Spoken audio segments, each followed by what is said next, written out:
It's time for Think, Change, Repeat. And now, the host of Think, Change, Repeat, Ashley. Welcome, everyone. Thank you for joining for another episode of Think, Change, Repeat. This is episode 15 on the show, and today is July 23rd, 2026.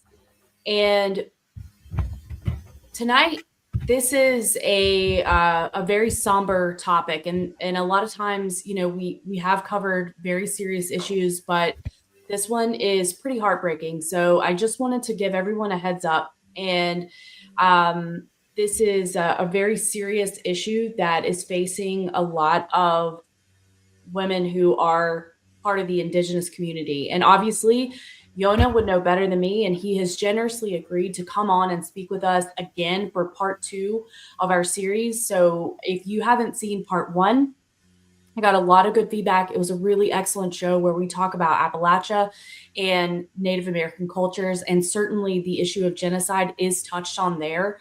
But this is honestly a lot of it is a more in depth coverage of that.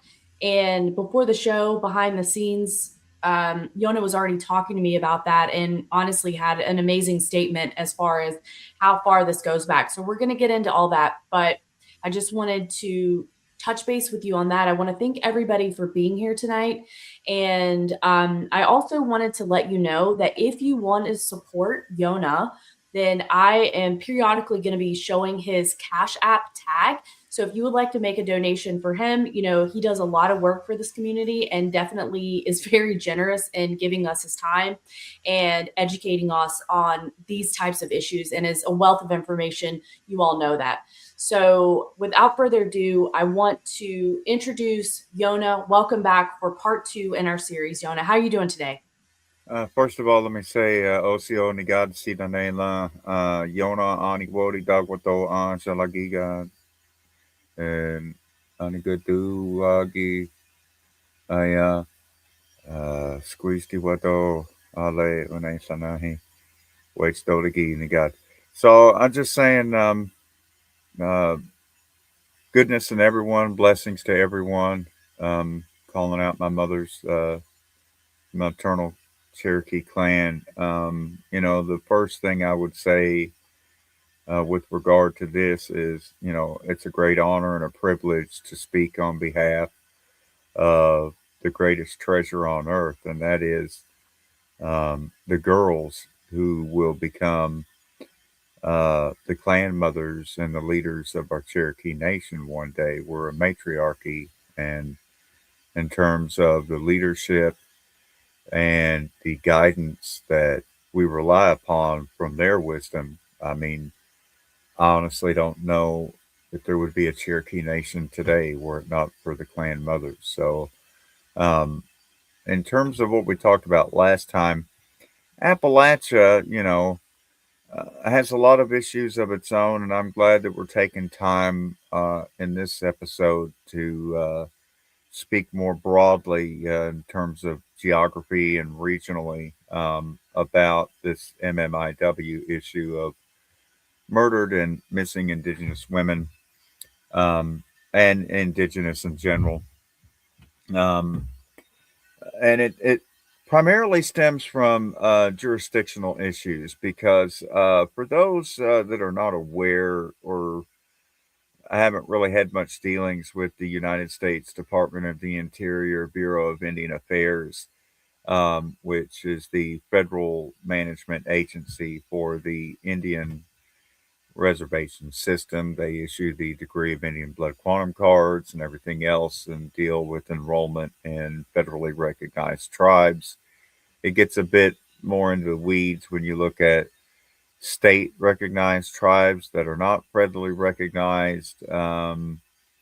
There's different bands of tribes. Other tribes have been unified, like, for example, the unified Peoria has got remnants of the other tribes that survived from the Illini Confederacy. And so it's kind of a hodgepodge when you look at how the tribes are spread around. But historically speaking, each tribe was targeted and militarily and engaged in war, and then taken as prisoners of war, and then put onto prisoner of war camps. And as such, uh, to my knowledge, most all of the current air quote Indian reservations still have their POW camp classification numbers. So, for example, um, POW Camp 44 would be the Lakota Sioux Indian Reservation where Elder Russell Means was at. And, I don't think people really put much thought to it, but, in fact, each Indian reservation is quite literally an ethnic concentration camp. Um, So, Yona, if I can just briefly interrupt here. uh-huh, So, just to kind of highlight what you're saying, is that it, first of all, is a really complicated issue that we're dealing with.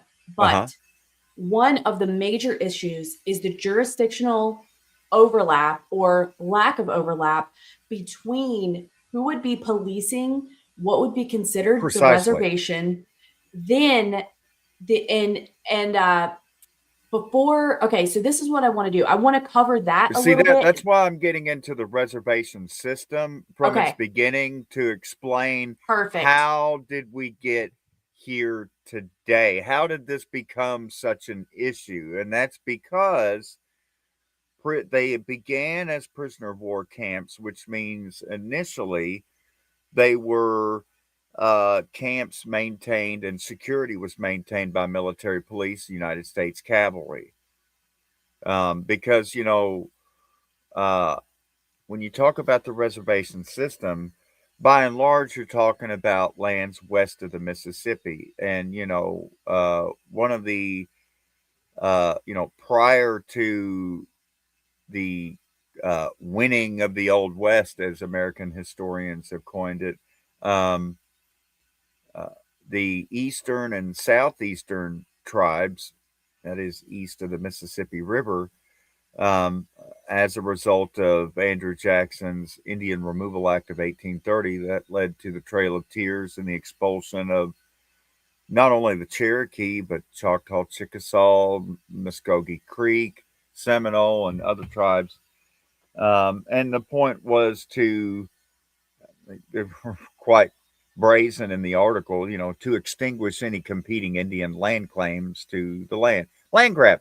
Um, and so, despite that, we still, I say we, the Eastern Cherokee Band, still has lands in Carolina, and that's a separate issue. There are other tribes that now have some reservation lands in the East. And so, with regards to those, when they become federally recognized tribes, now they're kind of under the umbrella of the BIA. But um, when we talk about the epidemic that's ongoing today of murdered and missing Indigenous women, it's largely taking place across the Great Plains. And so we're talking about the 14 Canadian provinces and the three Canadian territories, I believe, as well as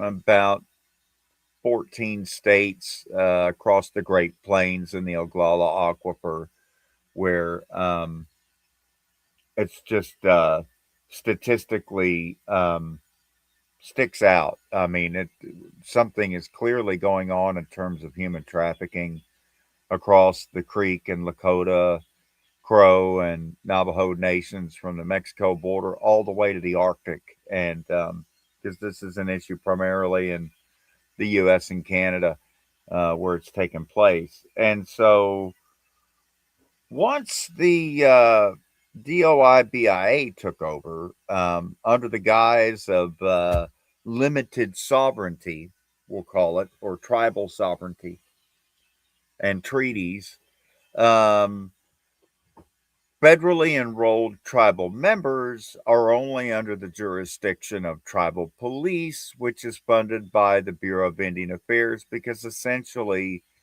when you get a BIA enrollment number on your enrollment card, you're a different classification of citizen and everything else. And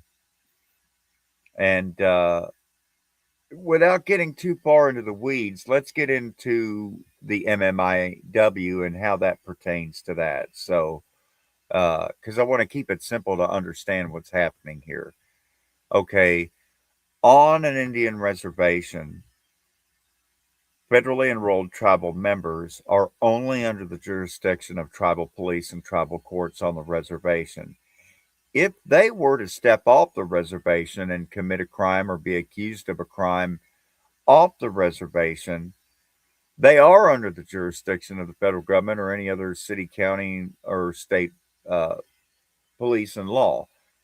However, because of, we'll call it quirks, accidents in the law, any American citizen or any other non-tribal member, they could be Israeli for all we know, any non-tribal member that goes onto the reservation and commits a crime against a tribal member, well, that crime is under the jurisdiction of tribal police uh, and or the United States Marshals Service, which is doing do diddly dick about nothing. Um, and if, say, for, well, you might, I will go ahead and answer this question before it comes up in chat. Well, what if there's people traveling through the reservation and one non-tribal member commits a crime against another non-tribal member on the reservation? Well, in that case, it would be under the jurisdiction of the state or county that it's in. And so basically, it's a special carve out in the law that says that tribal members uh, are only under the jurisdiction of tribal police within the reservation, but nowhere else, because tribal police are essentially the modern uh, version of U.S. cavalry military police. And so Yona, anybody that they only have authority over camp members or prisoners of war, or I'm sorry, reservation members, right? residents.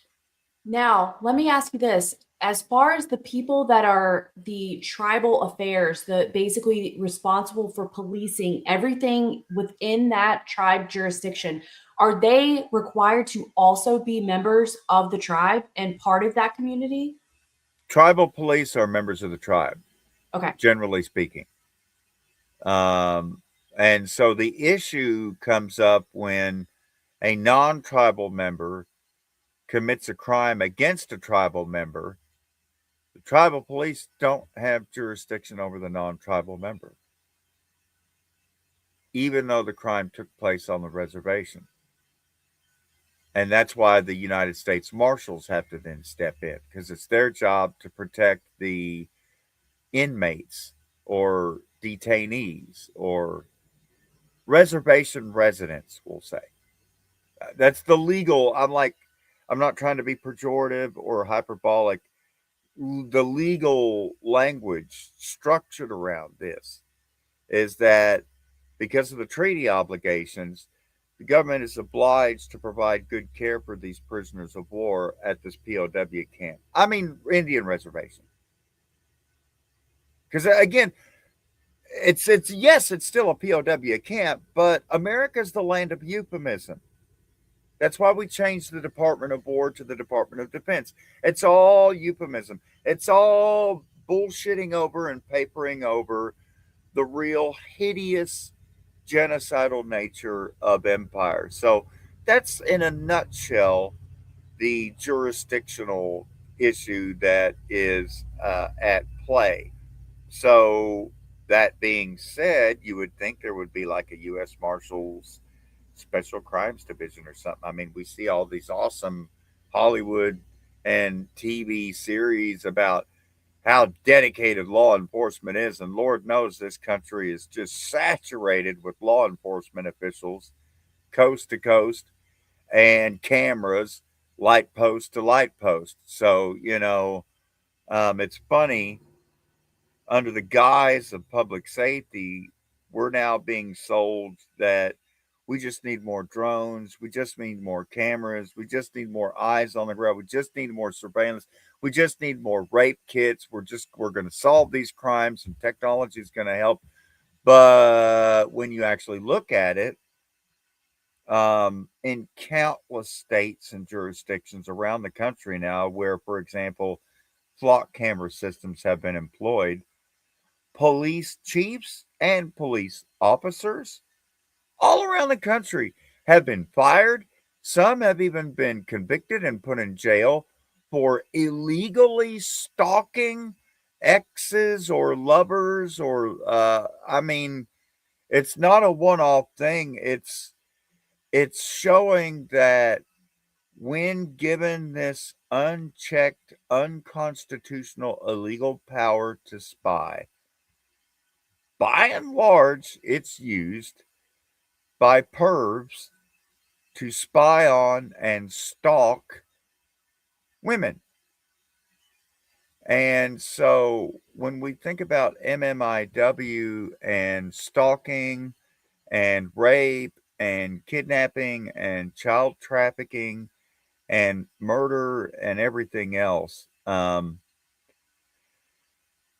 because the government's basically looking the other way and not properly funding investigations. And when it comes to rape kits, they just really don't even care. That's being taken advantage of. There's clearly human trafficking going on here. Um, and to me, that's the larger issue. I mean, this should be like a joint. If we actually had law enforcement doing its proper job, there should be a multi-state FBI sting going after, tying these crimes together. But as we found out, theory versus practice. In practice, like take DeKalb and Fulton County, Georgia, Atlanta metro area, where Flock kind of got its feet, so to speak. Um, it's touted that with more surveillance, we can solve more crimes and get more convictions. Yet, in reality, we're finding that's absolutely not the case. And in fact, more surveillance and more law enforcement tools, so to speak, in the hands of law enforcement is not finding more missing women, finding more kidnapped children, or stopping more rapes. It doesn't, Right. There's it's no not correlation. preventing any crime at all. And Yeah. even worse, um, the laws enable the crime. Right. Because, quite frankly, if you're going to give law enforcement authority to tribal police over tribal land, then any crime that occurs on that tribal land should be investigatable and enforceable and punishable. Anyone that's on tribal land should be subject to tribal police. Right. Otherwise, you Now, shouldn't be allowed on the tribal land. But what makes it yes. even more complicated is this issue: the 1890 Dawes Allotment Act, where they lined up the settlers on the line in their wagons. They fired the gun, and everyone rode out across the prairie to stake their 40 acres and a mule in the middle of treaty promised reservation land.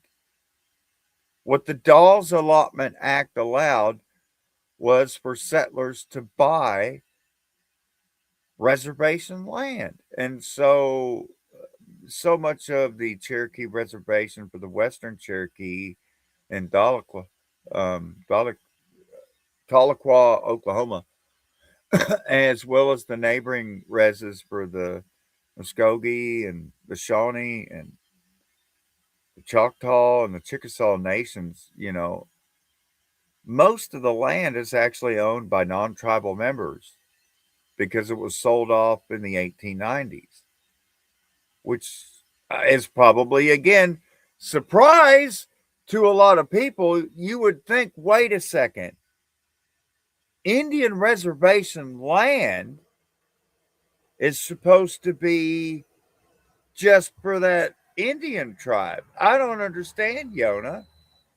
Well, the Western Yes. Cherokee Res is largely all privately owned land by non tribal members.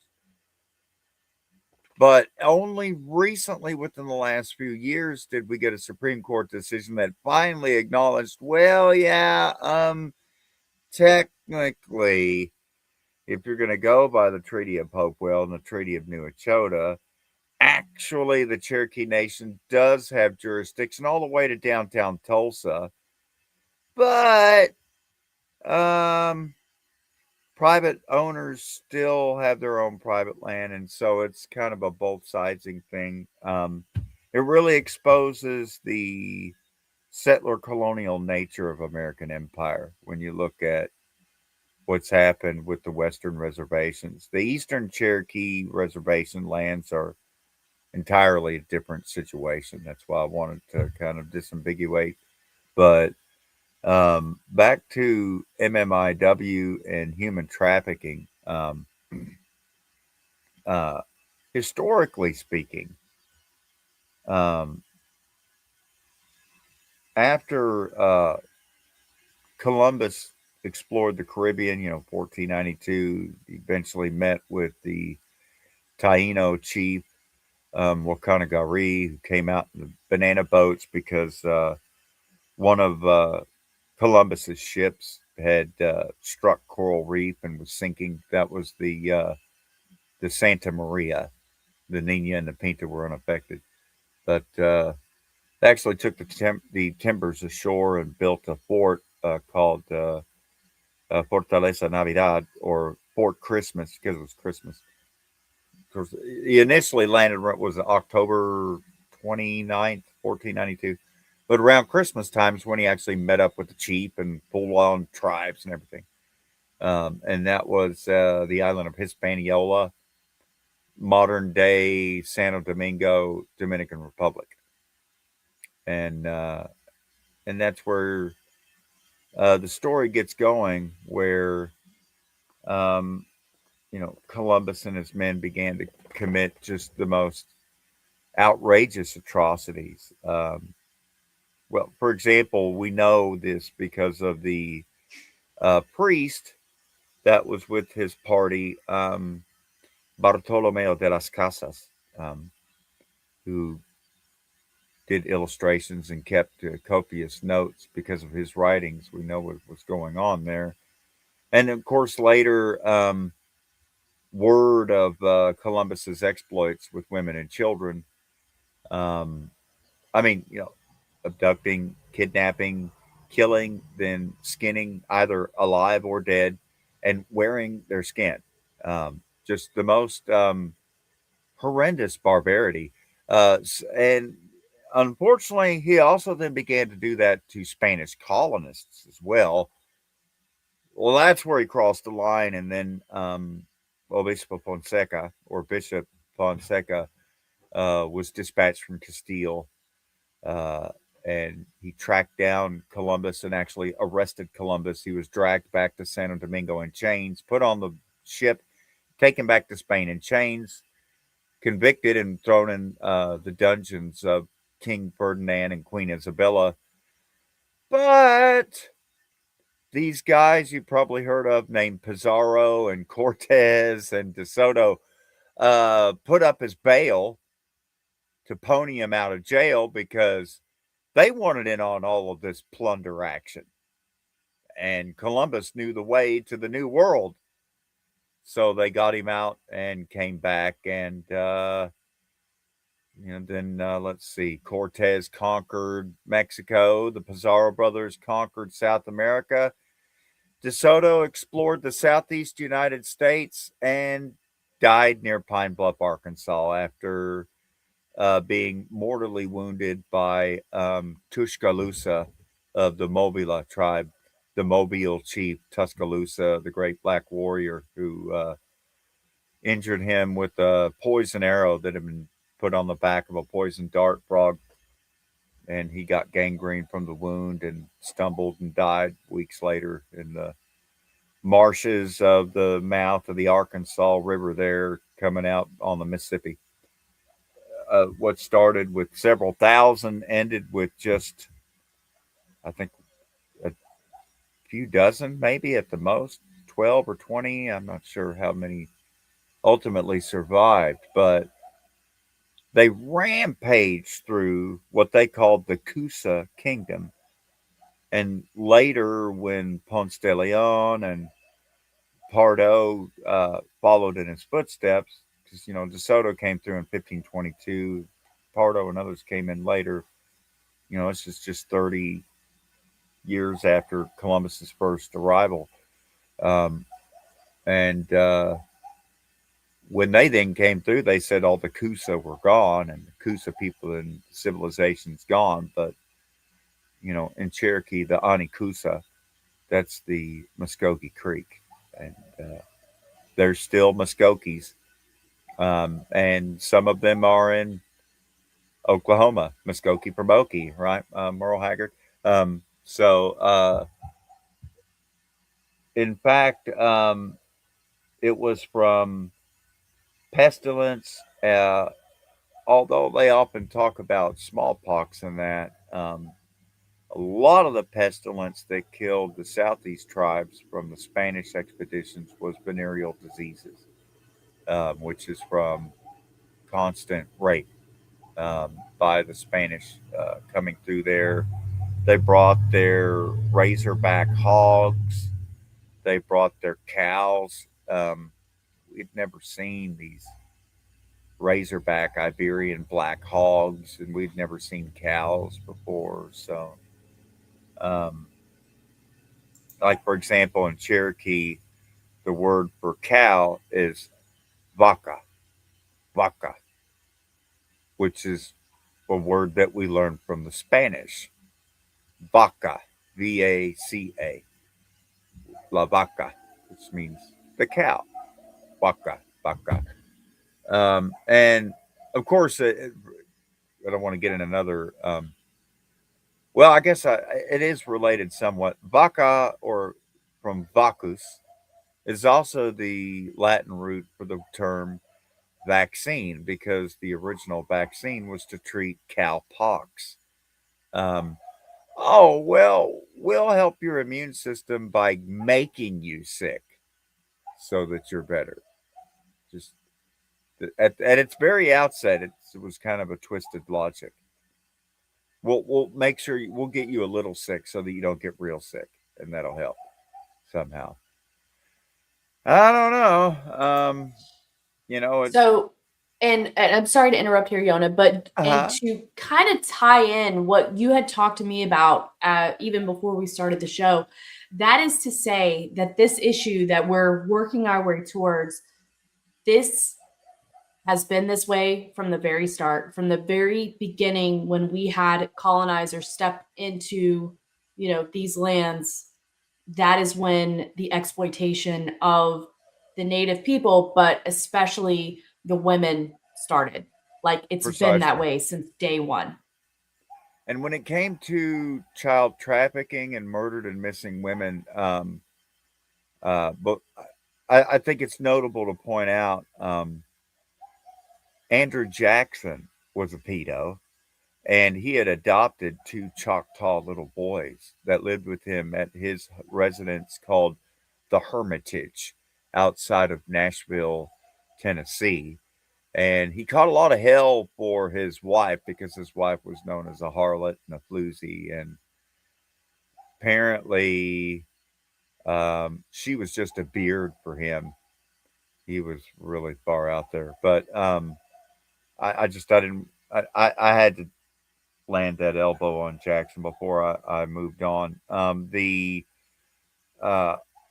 one other notable thing in history that I should point out when British General Jeffrey Amherst in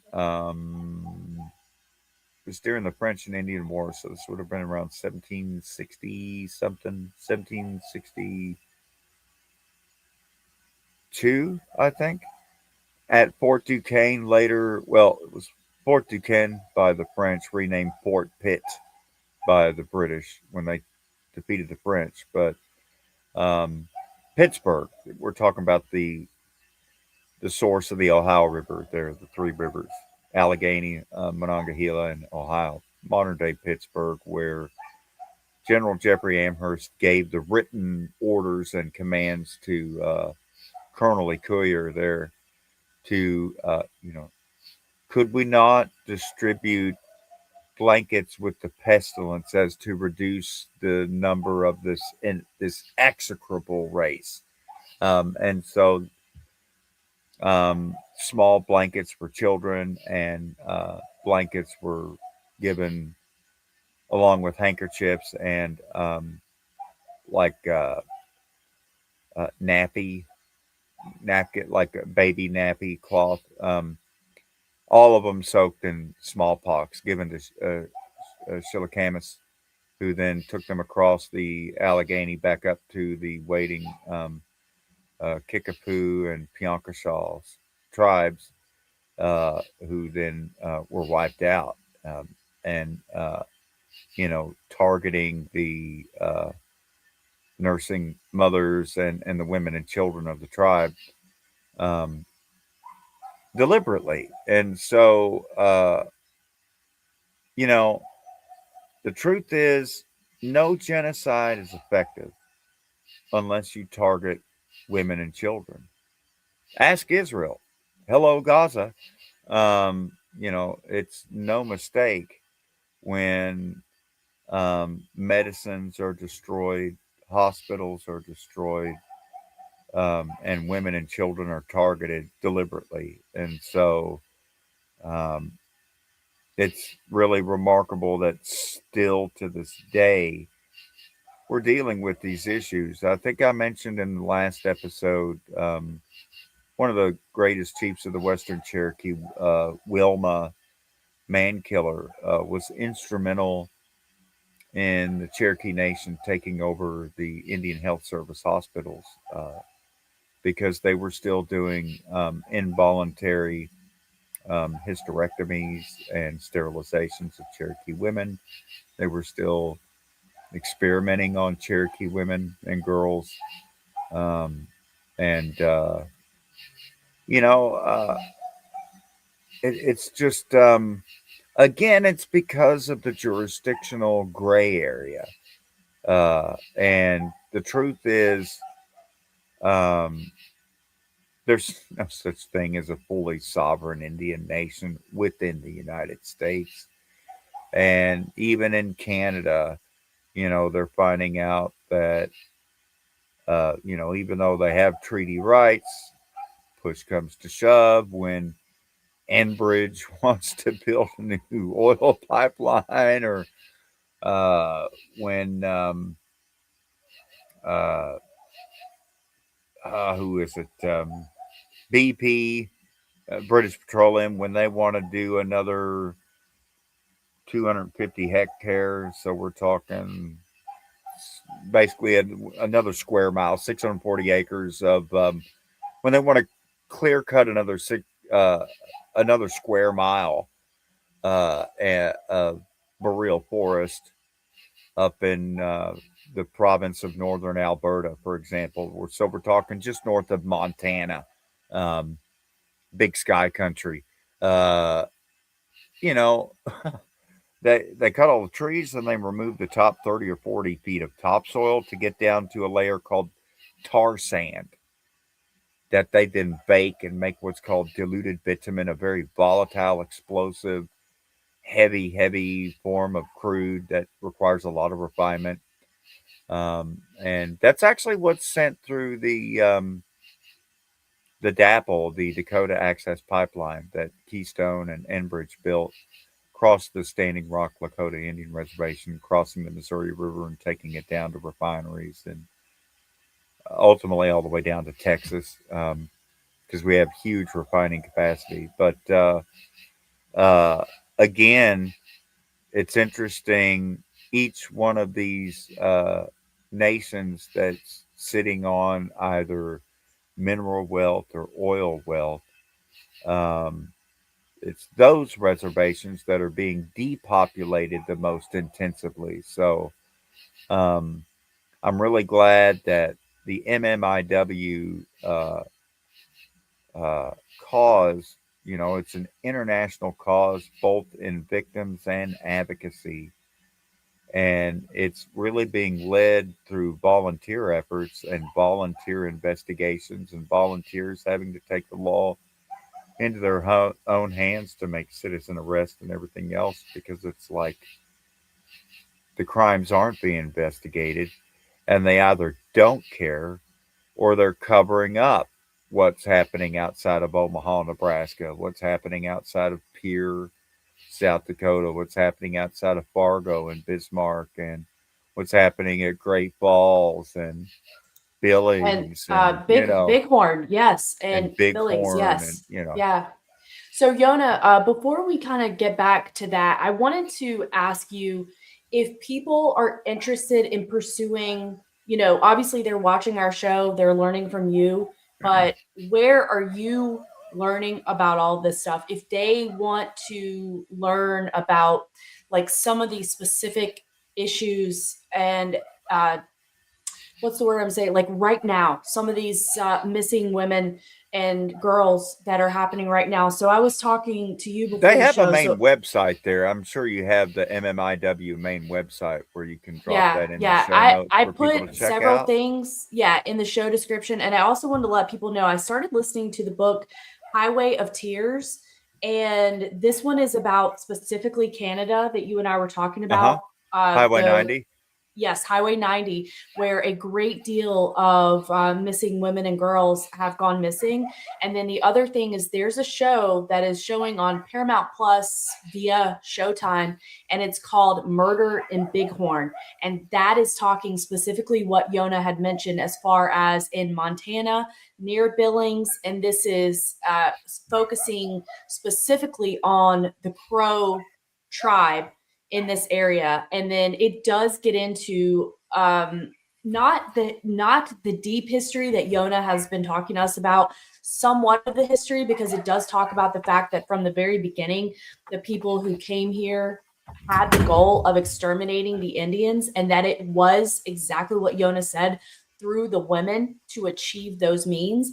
But then it is more of dealing with the modern time, and it gives a handful of um, specific cases. And in many of these cases, it's very similar to what Yona was saying. So, first of all, we have the jurisdictional problem. And I want to ask you about this too, Yona. The Hmm. FBI, where did they come into this?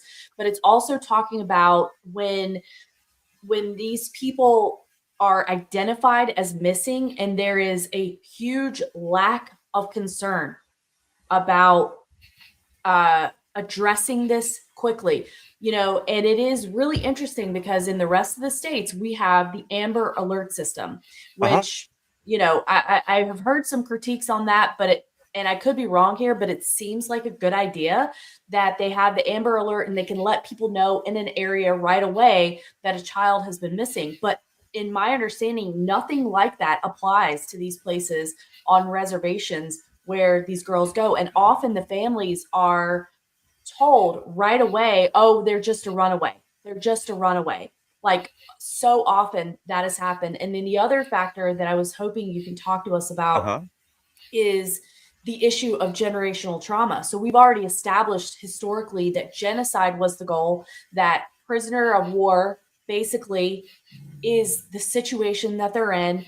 And then what kind of dysfunction comes from that in families in today's day and time, in society and culture in today's day and time, after all of these generations of that. And then on top of that, we have these very, very vulnerable members of the population. And oftentimes they are really young girls. they're 15, 16 years old.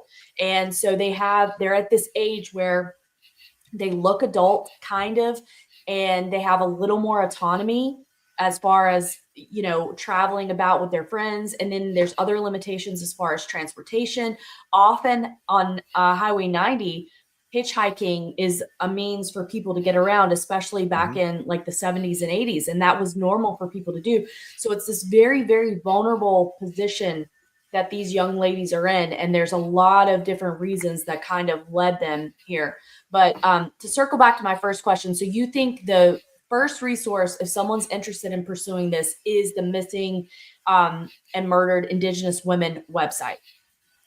Yes, and you know, to kind of for those that aren't familiar with the Great Plains, the Oglala Aquifer, and so when I talk about the Great Plains, we're talking about you know Missouri, Iowa, Kansas, Oklahoma, Nebraska, South Dakota, North Dakota, Minnesota, going up into Saskatchewan, Manitoba, Alberta, that area, Montana, Wyoming, Colorado, Utah, Idaho.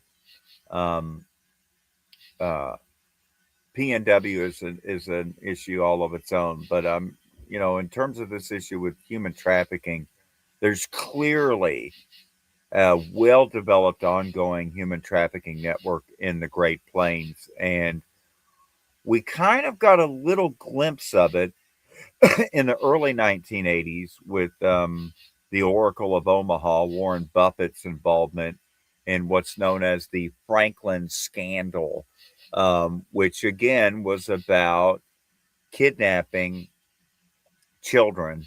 And in fact, Boys Town is out there.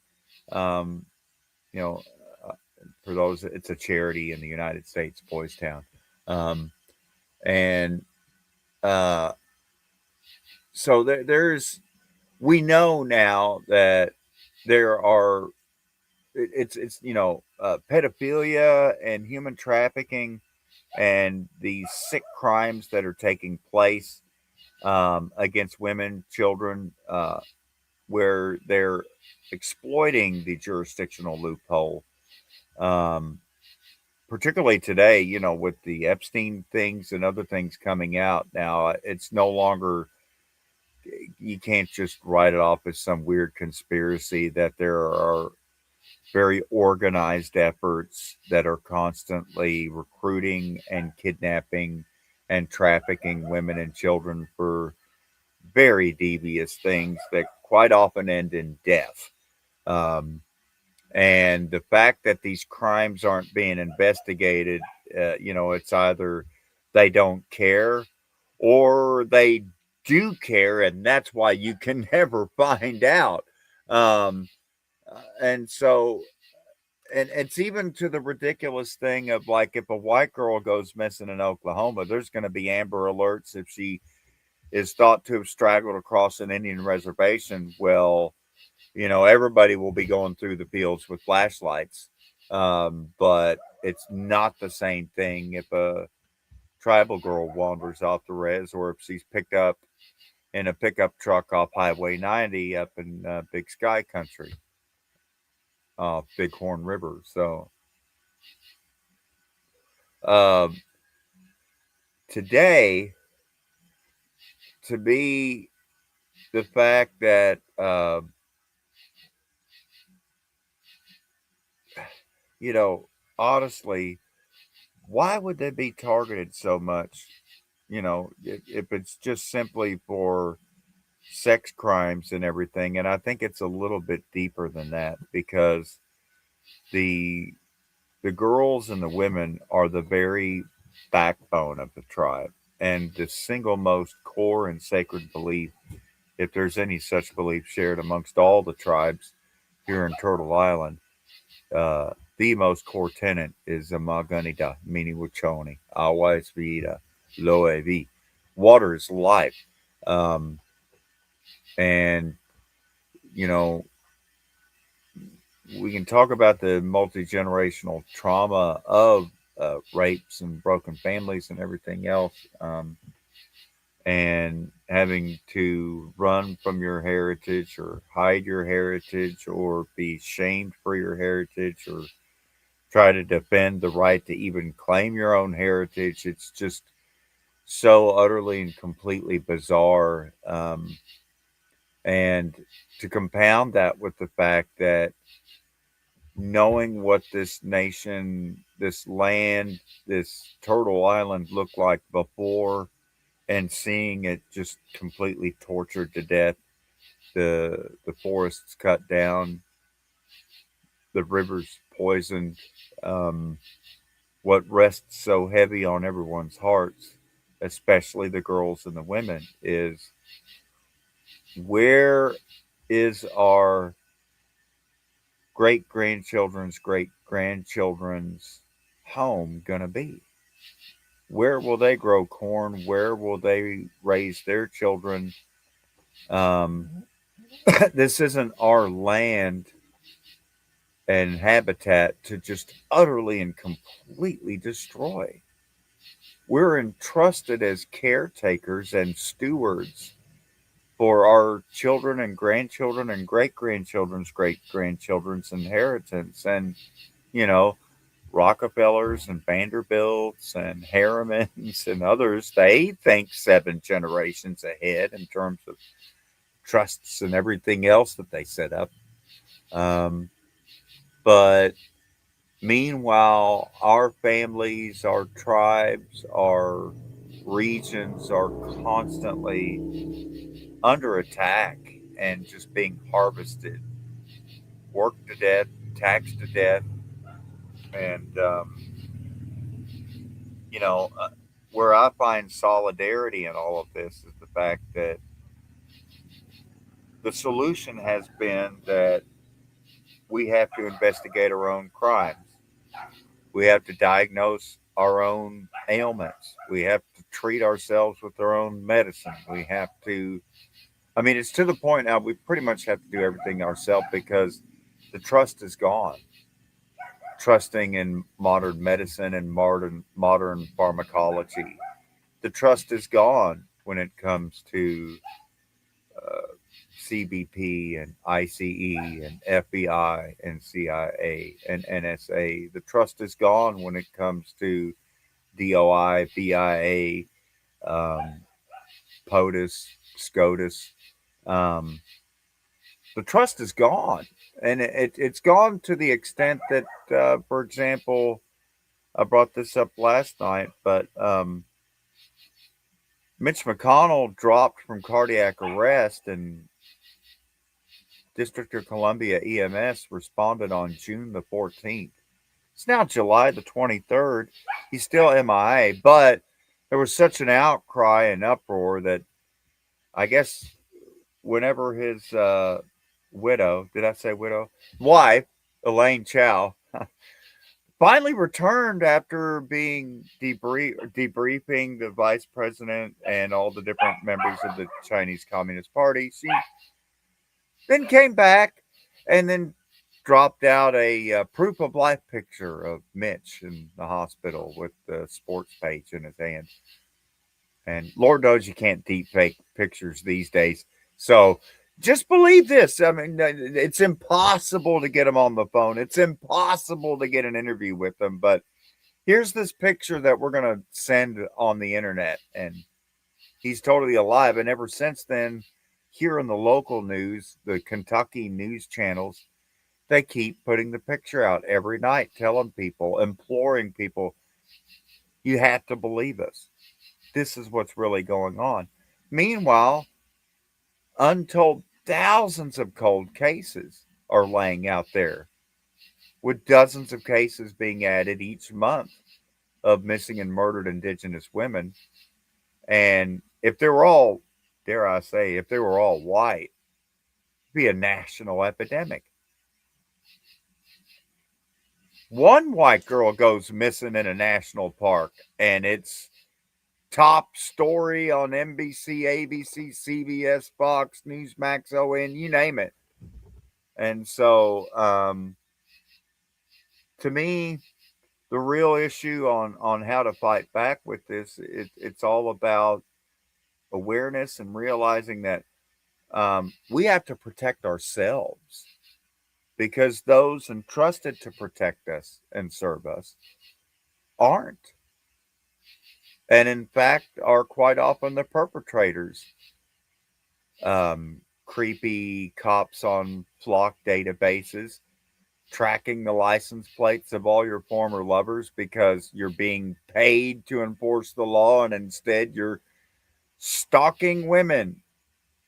In fact, just recently, and just down the Ohio River here, across the river from Misty Winston, shout out Comrade Misty, um, uh, in northern Kentucky, I believe it was Florence or Covington, right around where the Cincinnati International Airport is, which is actually in northern Kentucky. Um, there was a city cop. Yeah, it was a Florence city cop, and he had taken his girlfriend, wife, not sure, maybe wife. Um, I could pull up the article. I may look for it, but uh, essentially had taken her hostage uh, with a gun, and Boone County deputies responded, and there was a firefight, and the Boone County deputies freed the woman from the kidnapping, and it turned out to be like his wife or his girlfriend or something. But um,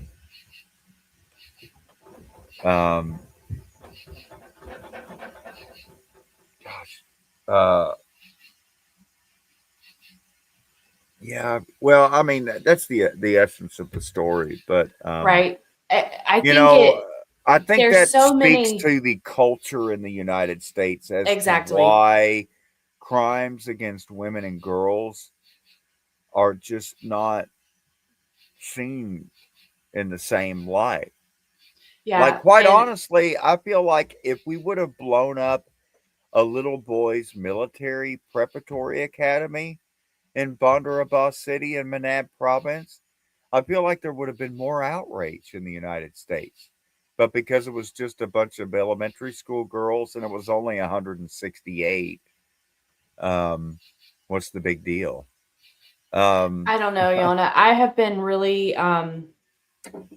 appalled by the fact that people don't seem to care, particularly people that are supportive of the current administration, that they think that it was some sort of necessary thing and they don't ask questions about that. But and I did want to just chime in on what you're talking about because the point is that the opportunity for corruption within law enforcement is so incredible. It is so egregious. So, how are families who do have missing women or girls or any other part of their family that may be missing, especially from the indigenous communities, how how did they know based on the inaction of the authorities that the authorities are not involved? I'm not saying that they always are, and I don't think that they always are, but we don't know. And especially when you're talking about human trafficking, it seems pretty convenient for so many women in a community to go missing. And this is also not just something, and I know we've established that, but not something that's just happening kind of right now. This is families that will have multiple women missing. Somebody will have their mother go missing, and then they'll have a niece go missing, and then they may have a daughter go missing. Like this is happening multiple times in mhm, families. It is truly unbelievable, and I can't imagine. And that's one of the things in the book that's talking about Highway 90 that I mentioned earlier, that they're saying the inaction when they try to report it is just incredible. And it is exactly what you're saying, Yona, in that these people, well, first of all, in most cases, they're very financially strapped. So sometimes they need basic resources and they don't have access to that. Now, in this book, there are some organizations that are starting to try to provide support for this and rally the mhm, troops immediately. So it seems like, at least in some cases, it's getting a little bit more on the radar, but it's honestly incredible. And the families, the lack of response that they generally get from the authorities, and exactly what you talked about. Oh, well, that's not our jurisdiction. That's not our jurisdiction. We can't do anything about that. Like, how are they supposed, as you had said, the trust is lost, but how are they supposed to think, or why would they think that maybe law enforcement isn't involved in the trafficking or in the disappearance of these women? That's the real issue to me. There's obvious collusion because I can't. Occam's razor would say, you know, well, this is just incompetence. But quite frankly, again, calling back to the Franklin cover-up, the Franklin scandal in Omaha with Boys Town and the human traffic, because there's also a girls' town there too. There was human trafficking of boys and girls. Um, there's clearly malevolence at play, and the fact that it's the U.S. Marshals charged to do these investigations. Um, well, the U.S. Marshals are in on it. I mean, look at the involvement of the U.S. Marshals and Acosta in the sweetheart deal with Jeffrey Epstein's prosecution when he was allowed to be jailed at home incarceration, and then be. So he was still doing the same thing, even during his so quote unquote sweetheart deal punishment, um, under the supervision of the Marshals Service, the same United States Marshals that are supposed to be going after child predators and rapists and kidnappers. So, um, you know, uh, it's just a failure, and it's really kind of part and parcel of the reality of where we find ourselves today. I like the term kakistocracy, where it's ruled by the corrupt and the inept, and it's pathetic. I saw that Bronk asked in the chat, does Yona have a post office box or mailing address? Indeed. I don't know if you have my email down there, but people can email me if Okay. you want to Yes. send something snail mail. Okay, perfect. So what I can do is update your email for our show notes. Uh-huh. And anybody can reach out to me, text me if you want it. I'll get it to you right away. And otherwise, I'm gonna put that in the show notes and how to get in touch with Yona now, or if you want to mail him something. Also, Yona, I have a couple of, because I was thinking maybe we could do a little bit of rapid fire here, because I've been accumulating some comments from folks Okay. on various things, and just want to run through these and get your thoughts. So All right. Tara Preta Wild said, the Mormon connection, a huge proportion of Indians are in the Mormon church, can't be overlooked. I think that's an interesting thought. And what do you think about that? Well, now when you're talking about that, that's a little further west from where I was talking about. Well, I was mainly focusing on the Great Plains, whereas if you go across the Rocky Mountains into the Desert West and the Great Basin, then that's very clearly an issue with the Ute, Paiute, Shoshone, Arapaho, Cheyenne, and Navajo tribes, and others that are down across that area, across Colorado, New Mexico, Utah, Nevada, Four Corners area, Colorado River Basin. Next question. Next question. Dustin Helm said, what about the Southwest United States? Many Indigenous women have gone missing in that area. Yeah, that's what we're talking about there. Although when it comes to Arizona and Southern California tribes, I think there's probably some cartel involvement, because some of those nations actually straddle the Mexican-U.S. border. Like, take for example, east of Nogales, which is south of Tucson area. You have the Tohono O'odham Nation, which half the res is in Arizona, the other half's in Mexico. There's a lot of coyotes and others that do human trafficking through that area. Um, and although, we typically associate that with migrants, the fact that there are people being ferried through there and picked up, it's just in terms of crime and enforcement. It's crazy the crimes that are happening around there. But the whole focus, honestly, is it seems like in harassing the law abiding, with the I say this all the tall time. boots on the interstate. I mean, I don't know if you, for those that have traveled within 200 miles of the Mexican border, they literally have what appear to be like toll booths on the interstate freeways. And they're called immigration checkpoints where you have to show your papers. You have to prove your citizenship to travel.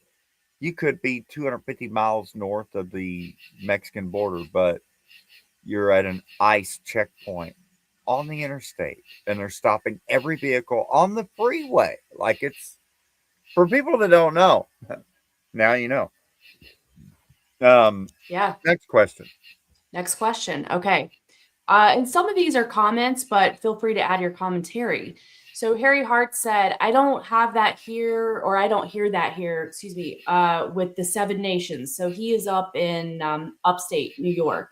Uh-huh. And I did live in upstate for 3 years. It's been a while now, but this was before this issue was on my radar. It wasn't something that I heard about in that area a lot either. Not that it doesn't happen, and I want to hear your thoughts, but it seemed like there was a reverence for. Now, that's not to say that there was not poverty and reservation living.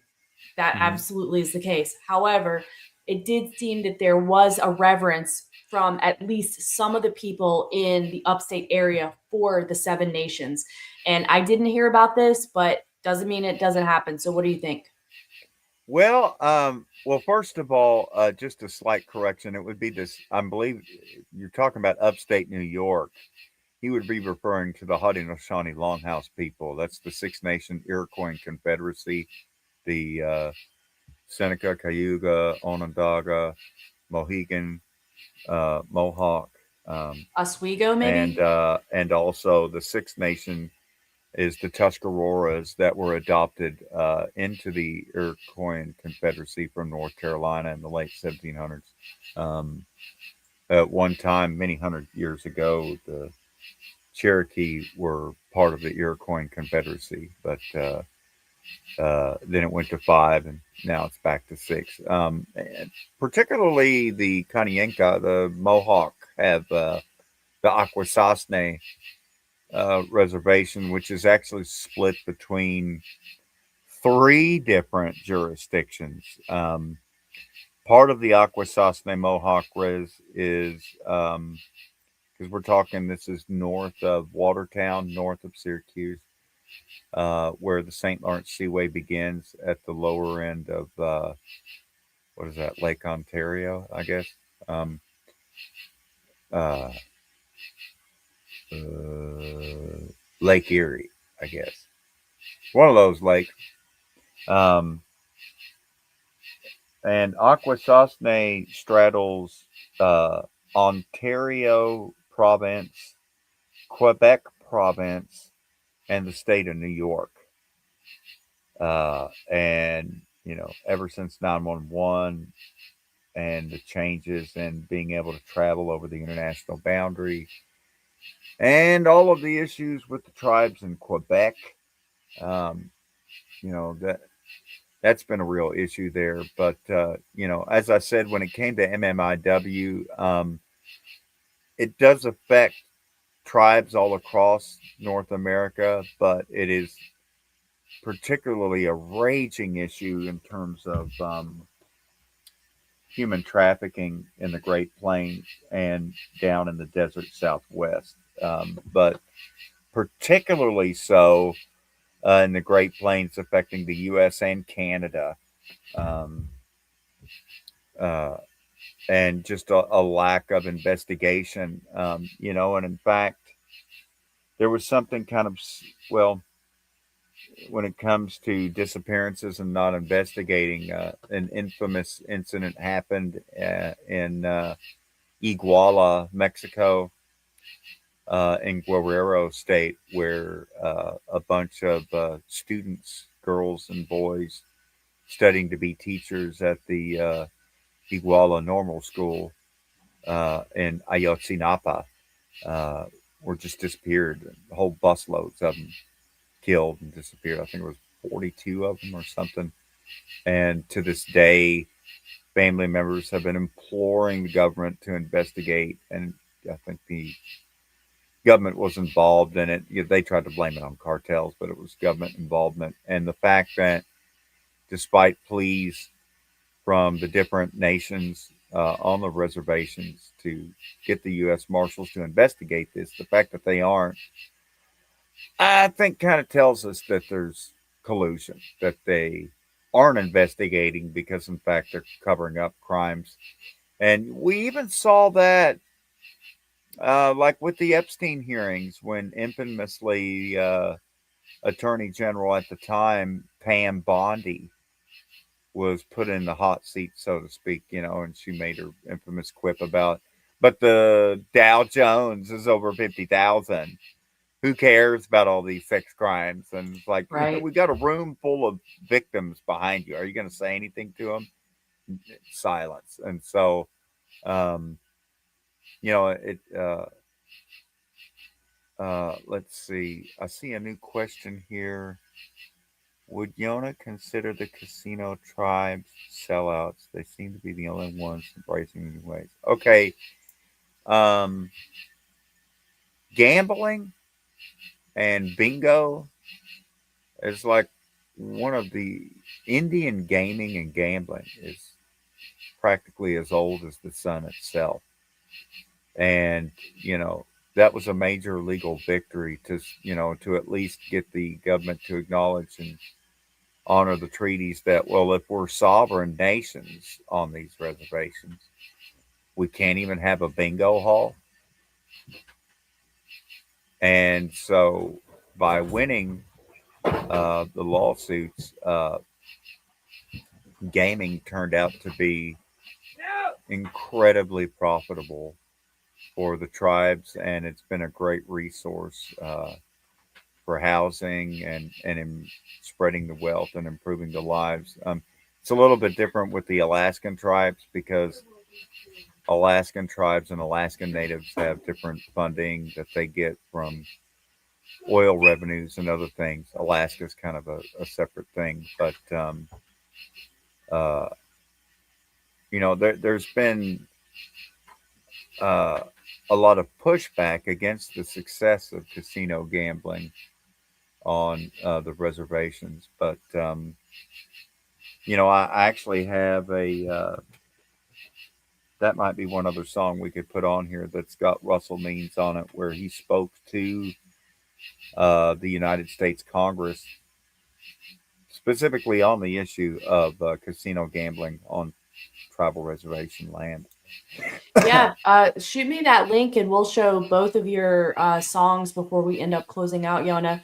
And while you're pulling that up, so we answered that question, and we had talked about doing a part 3 if you happen to be up for that at some point, Uh-huh. Yona, and we'll talk about the other stuff as far as where we left off in our last episode, if you want to, and then maybe we can get into more of specifically how the Cherokee in North Carolina have benefited from the casino there, and perhaps some limitations that you see with that as well. So if you're up for it, Yona, I Mm-hmm. think we can get into that a little bit more and address your question even further next time, Dustin. Let's see, we got a couple more comments, Yona, that let's get through these. And Okay. then, excuse me, I need a cough. Harris Casino in Cherokee, North Carolina. Come one, come all. We also have the old village at Oconaluftee. We got the Museum of the American Indian. It's right next to the Blue Ridge Parkway and the Great Smoky Mountain National Park. Right across the mountain is the tourist destinations of Pigeon Forge and Gatlinburg, Tennessee. In fact, the Eastern Cherokee Nation bought land, and so now technically part of the Cherokee Reservation lands includes some land in Tennessee on the Gatlinburg Highway, where we have a Cherokee Welcome Center there. And actually, I heard that in one video that I was watching last time in preparation for our episode, a guy who was like a travel vlogger was speaking with this guy. Actually was not a member. He was Cherokee, but he was from the Oklahoma band, but Uh huh. he now lived because his father was part of the Cherokee, North Carolina. Uh And huh. so he had moved back there, and his daughter was also part of that. So he was giving this guy a tour and really talking about a lot of the benefit that they saw. And it was huge. I mean, the school that they were able to fund themselves, the Katua economic pros. Academy, Gadua Academy. Yeah, Yes, where we teach students from kindergarten through 12th grade all courses in Cherokee as well as English language. right. And so there was a lot that they were talking about that they had benefited from that. So I'm hoping that we can we'll tie that in a little bit more to the next in part 3 of the series. Well, The I would other say thing, part three is about the future because thanks to the Katua Academy and the language revitalization program, we're now increasing the number of Cherokee speakers every year. So, although it was a threatened and endangered language, Cherokee's going to survive now because we took control of our local schools again. yes, which is amazing. And there's a lot of other really good things that he was explaining that were happening there. So, okay. Along with dispensaries. Cherokee Yes. Nation has dispensaries in North Carolina, which is a major contention with the state government. And they're just doing it. Yes, yes. I was up there last October, and they had their dispensary that they were building, and I'm telling you, it was beautiful up there. Like it was really, it looked healthy. It looked like it was thriving, and it was really good to see. So, Well, they are um, fearless in Cherokee, North Carolina, and the Eastern Cherokee Band actually sponsors the Major League Baseball team, the Atlanta Braves. And, Cherokee Braves were known as Braves for many, many years and are still very brave. Courage is not lacking. yes. Oh, one thing the guy was saying in this video was that they had, and now this was maybe in Tennessee, but it was still part of the Cherokee Nation, that they actually were working with Buc-ee's Uh and huh. that they were part owners or something of the Buc-ee's or had franchised out a Buc-ee's gas station, which is amazing. That would be a huge revenue generator. That's So I thought probably that part was, of the land that was bought along Interstate 40 at the exit yes. where they built the Cherokee Welcome Center. Yeah, Yeah. which would So, make sense because it's right by the interstate ramps. So that what yeah. a better place to put a huge truck, Bucky's truck stop. Oh, amazing, amazing. Okay, so next up, Another way to make Ter- money for the nation. yes, 100%. And people love Buc-ee's. They cannot get enough. Okay, so Tara Preda Wild said they also made a comment that Zora Ranch is in the middle of New Mexico, which many of us know, Pueblo County, adjoining southern Utah. And of course, that is certainly a suspicious element of the Epstein connection because That's right. of all that we heard about Mar-a-Lago, Epstein Island, very, very little discussion surrounding Zorro Ranch. Very little. Zorro And even Ranch to was this day, integral in the human trafficking operation, and Bill Richardson, former New Mexico governor, and huge Bill Clinton, Hillary Clinton, are apparatchik. I love that word. He is butthole deep in Zorro Ranch,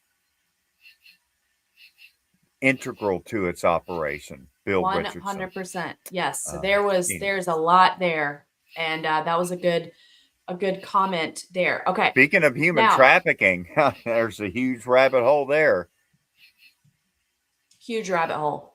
Okay, so Bronx Stomper said this, and we actually talked about. So Bronk was on with me last week, and we did bring up Yellowstone a couple of times, and I thought, in reflecting on what I have been learning to prepare for this episode, that they're actually, personally, I thought that some of the details they got right about the treatment of the natives in that area, about their living conditions, and also, and maybe you can give us your opinions on this after we answer Bronk here. But Taylor Sheridan actually had done a movie a while back, and I highly recommend it. And let me know if you're on the same page with me here, Yona. But it's called Wind River, and it is in the like Montana area. And it actually is the woman that plays Casey's wife, Monica, and she is playing an Indigenous woman. And actually, my understanding is that she's not Indigenous at all in real life; that she's part Chinese. But she's playing this person, and her character is murdered. And so Taylor Sheridan opens the movie with talking about the epidemic of missing and murdered Indigenous women. And I thought maybe it's a good thing that some films and TV shows are actually starting to bring awareness to this subject. Now, one critique that I have is that 2 FBI agents come in and solve it. And I think that often does the whitewashing, because it makes it look like once it reaches a certain level of federal government, that then it's taken seriously. So I do have only. a problem with that. But anyway, Bronx question and comment said, did you watch Yellowstone? This is for you, Yona. And what did you think about Casey's wife, which is Monica? He said, because he thought that she looked weak and almost like a pathetic liberal Hollywood type portrayal of a Native woman. But he wanted to get your thoughts on that. Well, unfortunately, I'm often asked, hey, Yona, did you watch this series, or did you watch this TV show, or did you watch this movie? And over the last 5 years, I've produced over 800 music videos, 50 studio albums, written, recorded over 3,000 songs. So there is a lot of more recent TV shows, movies, just regular pop consumption that I'm way behind on. So, I used to be a Trivial Pursuit monster. But if I had to play Trivial Pursuit today, there's some pie wedges that would be really hard for me to get, and TV movies would be one of them. That being said, I've seen a few clips from Yellowstone. I think it had Kevin Costner in it, maybe. It did. He played the rancher John Dutton. Yeah. Yep. And so, I saw bits and parts of 1 or 2 episodes, but I don't recall the woman playing a Native wife or any of that. I do apologize, but I'm sure he'll understand. I did see a Burger King commercial that Tallulah May shared on the Telegram yesterday, I think, or the day before, and it was a Burger King commercial from the 1960s, and it had a Native American talking. It was really, really just like, you'd never get away with a commercial like that today. And he was showing like the hamburger patty is shrinking, and the hamburger patty is going extinct, just like us. But luckily at Burger King, there's the Whopper, and he's wearing his headdress and everything. It's super cringe. Very, very pejorative and cringe, yes. But let's see here. All right, got situated, got the dog out of the way. Any other questions? Okay, so I think that is all the questions that I have right now. And then I'll just let everyone know, if you happen to have any more questions for Yona, on this topic specifically, please feel free to drop them in the chat. I'm trying to keep up with that as we go. And then, okay, so we took that little aside. Now, before we wrap up our episode, we do have 2 music videos that we're playing from Yona. And before we get to that point, Yona, I wanted to ask you if so I know that you said you're not watching a lot of like pop culture stuff these days, totally fine. But do you feel that overall it is a benefit for Hollywood to begin to actually talk about this topic? Like, do you think it actually could provide benefit, awareness, activism from just getting in front of people's faces? Because one of the things that Absolutely. okay, Absolutely. Hollywood can be a real spotlight and catalyst for change. I would just point out, for example, when Julia Roberts played Erin Brockovich in that film, that put such a spotlight on the real life Erin Brockovich, who is still very much around and doing a lot of shows here. She's actually getting involved with data centers yes. and plot cameras currently. But her involvement, for those that aren't familiar with her story, was um, winning lawsuit against Pacific Gas and Electric, PG&E, the utility provider in California, for putting hexavalent chromium in their drinking water and poisoning and sickening the entire community. And so, in that case, Hollywood bringing attention to that issue, I feel like did a lot of good. Having Hollywood or a Netflix series focus on MMIW would be great. The jurisdictional loopholes need to be closed. And a lot of people in this country do care about it. The problem is so many of these crimes taking place involving government officials and police. Well, that's why these crimes aren't being solved, and so much of it is cover up. And so it's a real we're dealing with a real culture of corruption as well. I have to point out the fact that reservation Indians are not viewed in the same light as other Americans. Right. And And so, like, for example, okay, let's say it's March 17th. You decide to put on green because it's St. Patrick's Day and you don't want to get pinched in the butt. You tell somebody, my mom or my grandma or somebody was part Scots Irish, I'm part Irish. I don't think anyone would ever ask you, well, how much Irish are you? 10%, 20%? I don't think anyone has ever been asked on St. Patrick's Day, are you pure blooded Irish? How Irish are you? Yet, if you say you're Cherokee or Lakota or anything else to another American, the very first question you get, it's like somebody's asking you about your pit bull. Do you have papers from the American Kennel Club? Do you have your Indian card? yeah, so what is the line with that, Yona? Because I think that some of that, perhaps misguided, at least in my opinion, is because people don't want to dilute, or they don't want people stepping in to calling themselves native.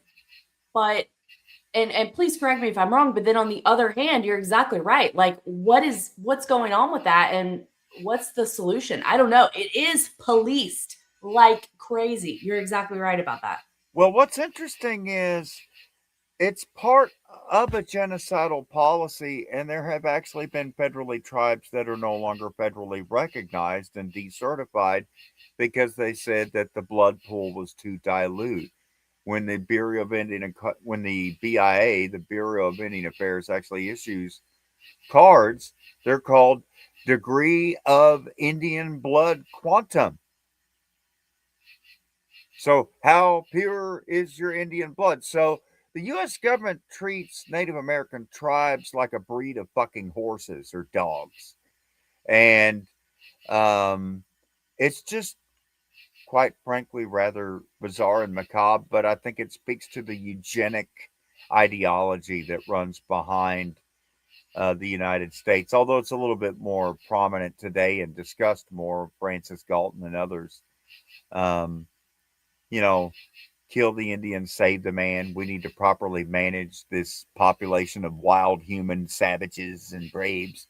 Um, it's just really bizarre. And so now, as to the other thing, it particularly so with the Cherokee, there are countless people that will claim that my grandma or great grandma was a Cherokee princess or was Cherokee royalty.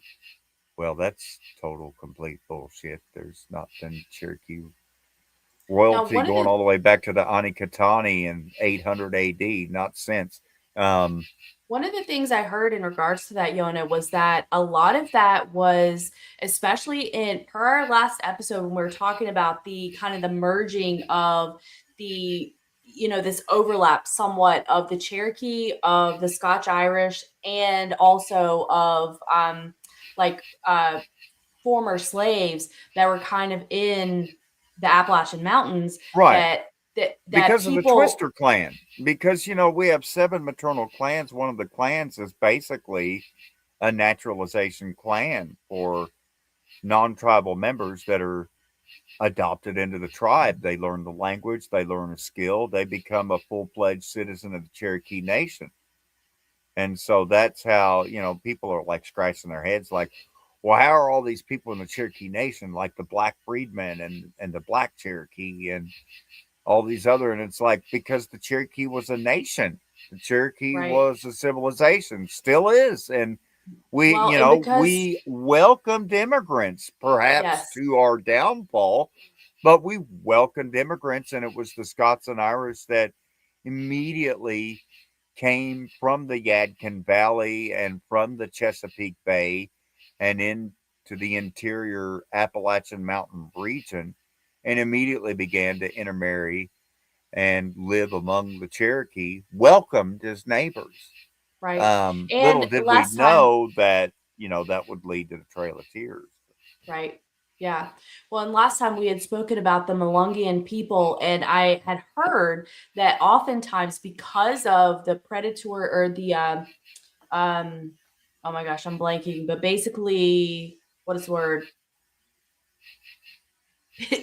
People, nah, it was not predatory, prejudice. Oh, The prejudice that people had against the Melungeon people, that oftentimes they would have this story of like, oh, we have Cherokee, or they would have the Cherokee grandmother or the grandmother princess, and they would say that because it was more acceptable than if they said, it's a combination of all of these things that's black too, and right. because of the eugenics campaign against those people. I saw the comment there from Terra Preta Wild about the one that I nicknamed Chowder's More Clams. Elizabeth Warren, aka Chowder's More Clams, with her what was it, her powwow chow cookbook that she put I out. don't even know. But the ironic thing is, all of my friends in real life, across the internet, across all of our different circles, everyone that knows me at this point at least knows what OCO and Wado mean, I would expect. Oh yeah. OCO is how are you doing? Goodness in you, our main greeting, OCO, or just CO for short. SU if you're in Carolina, because Eastern Cherokee is Old Cherokee, Middletown, and then Western Cherokee is over the hill or Otali dialect. But you know, um, Wado being thank you.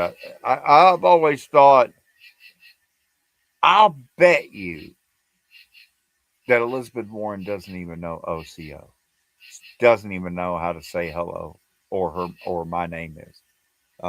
She Yeah. may have, because here's the thing about it. I looked into enrollment and maybe moving the kids and everything, and uh, in terms of eligibility and with my grandparents' tombstones and Cherokee and everything else. Um, Looking at my options, I was like, I don't understand why we should have to move. I don't understand why we have to live at this one camp. And everyone's like, well, people that don't know, they're like, well, you'll get so much money and you'll get so much benefits. They got it so good on the reservation. And I'm like, if for you to say that means you've never been there Right. Or and you even don't know what considered you're it or talking even had about. a conversation. Right. And in terms of, uh, for me, my children have Cherokee names. I speak and teach them Cherokee.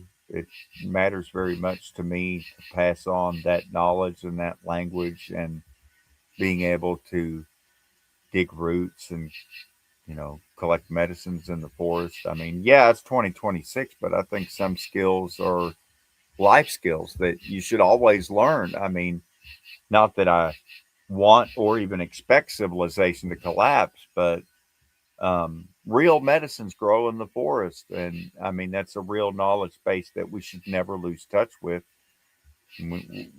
Just here recently, the Cherokee Nation sent all kinds of our seeds up to Norway to that seed bank to save our,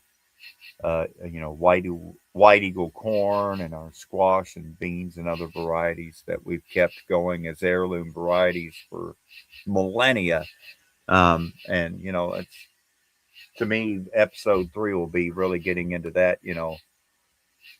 What's the future look like for our Yeah. great grandchildren? Because as a parent, that's what I really think about. And so, um, luckily, Americans love to gamble. So, casino gambling has turned out to be a real economic boon for the First Good. Nations. Good. So, in regards to the missing and murdered Indigenous women topic that we're talking about tonight, I think we've covered a lot because of the highlights. We have the generational trauma caused from the very beginning. We have tribal and or rather jurisdictional problems Mm-hmm. between tribal police, the marshals, the FBI, the county sheriff's department. All of these things are really a mess. I also wanted to say that I do have a couple of links in the description, but shout out to Hiker. She added some in a comment. So I'm going to update my description with her links as well.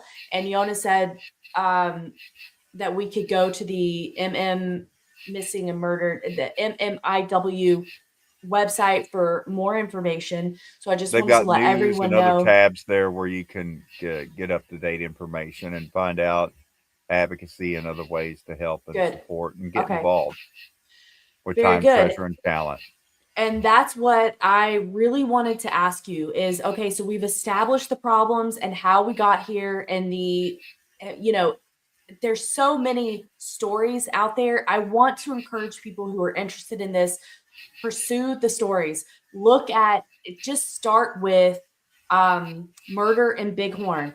Start with Highway of Tears, the book or the audiobook or whatever, and these websites and check that out and look for advocacy and how we can help.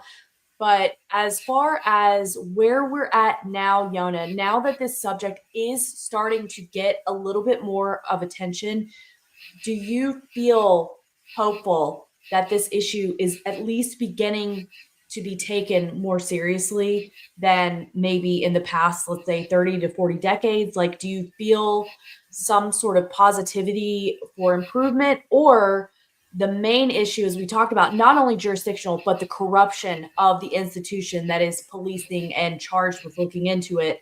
What are your thoughts overall on where we go from here in this subject? Well, one of the real conflicts between patriarchy and matriarchy, I think, has to do with this idea of ownership versus responsibility. Patriarchy looks at the land, the cattle, the slaves, the children, gives everything his last name, and owns the wife, owns the kids, owns the cattle, owns the ranch, owns the farm linguistically. Whereas matriarchy, it's all about responsibility. Parents are responsible to their children, clan members are responsible to their nation and their tribe. It's about your responsibilities to everyone, not owning everything. And so it's a different mentality. Um, I think it's going to take a real culture change in the United States to finally deal with um, sex crimes and violent crimes against women and children. To see uh, a real improvement in investigations and convictions for perpetrators of these crimes of violence against women and children uh, overall, not just those that are First Nations members. And so I would like to think that it's getting better. You would have thought with the Me Too movement that, uh, rape and kidnapping and murder of women and girls would, and children for that matter, would be more important, and even more so now with the Epstein revelations. But unfortunately, what's being demonstrated to the country, particularly when you look at the president currently, Donald Trump, and I mean, we know the stories of him running the Miss USA America teen pageant, just constantly going into the dressing room with 12 and 13-year olds and bragging about it.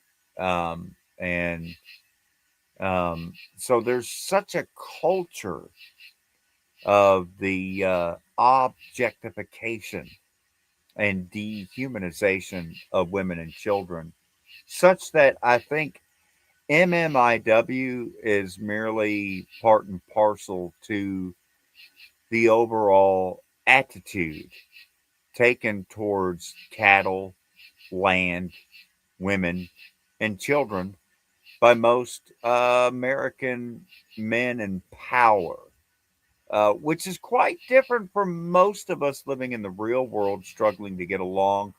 I don't think most American men think that way today.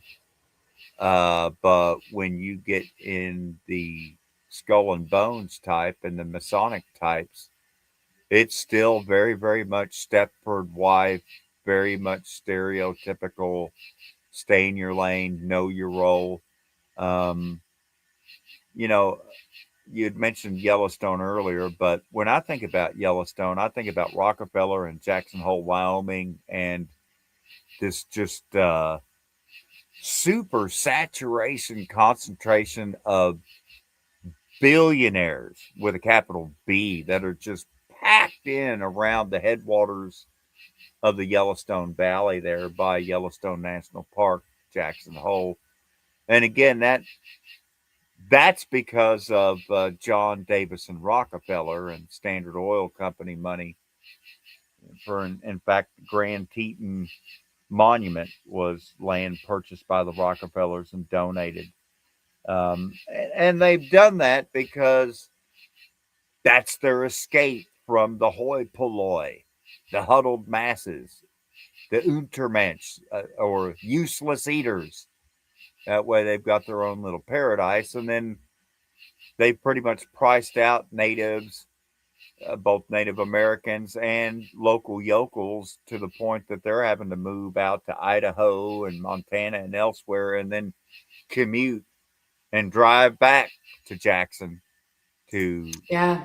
fill those And service jobs. that was actually one of the themes of Yellowstone. So ultimately you had this family who did take land that was the Native Americans, and then they worked that land, in cattle ranching for generations, and the goal was always to preserve the land. So they had this, for lack of a better word, frenemy relationship with the natives. Like, they didn't hate them, but there was certainly resentment from the natives towards them for the land, and they had a certain respect for the natives. Yes. Then enter the billionaire class into Jackson Hole and Montana. And that really became the uniting force between the Yellowstone Ranch, or the Dutton Ranch, and the natives. And the enemy certainly was the predator class. It wasn't BlackRock in the show, but a BlackRock type company that was, they saw dollar signs. And so it did actually kind of address these issues, and I thought handled them in an interesting way. And ultimately, the ending I found to be interesting. And this is something that Bronk and I discussed last week on our episode, because he told an interesting story about the origins of regenerative ranching or regenerative agriculture, and that it had originated in Africa, and that there was a man who was working there, and they had done the studies, and they killed 10,000 elephants, and they found that the land got worse. And so through these errors, they discovered that actually they helped preserve the land, they helped make the land better. And this man had rapport in the community with the local tribes. And the powers that shouldn't be ended up putting a bounty on his head, essentially, and he had to leave. Before he did that, he turned his land over to 3 chiefs in that area for preservation of that land. And this was a very similar ending in Yellowstone. My apologies if I'm spoiling it for you out there, but essentially they used that to return the land back to the natives, and they Yeah. felt that that is where it should be. And now we've closed this chapter and we've done something good. I do have good news. The Skull and Bones Society at Yale University in New Haven, Connecticut, did officially return the remains of the Apache war chief Geronimo to the Apache tribe in New Mexico recently. Okay, that's good, because Terra Preta Wild had posted that, so that's good news for us. Hopefully they washed it before they returned it, knowing what they did to it. Anyway. Yeah. Anyway, okay, so what are your thoughts? Do you have other things that you want to add, or do you feel like we have my hope in today's episode, Yona, is for us to, I knew we were simply touching the tip of the iceberg here, but I hope that you feel like we have had a conversation that is at least informational, educational, to start getting myself included and anyone else who's interested in this topic enough basic information to start researching and learning for themselves. Do you feel like we have accomplished that? Yeah, and I'm glad that there was the question about Geronimo's skull, because missing and murdered Indigenous women is uh, an issue very near and dear to my heart, with my own daughters, particularly, and my sisters.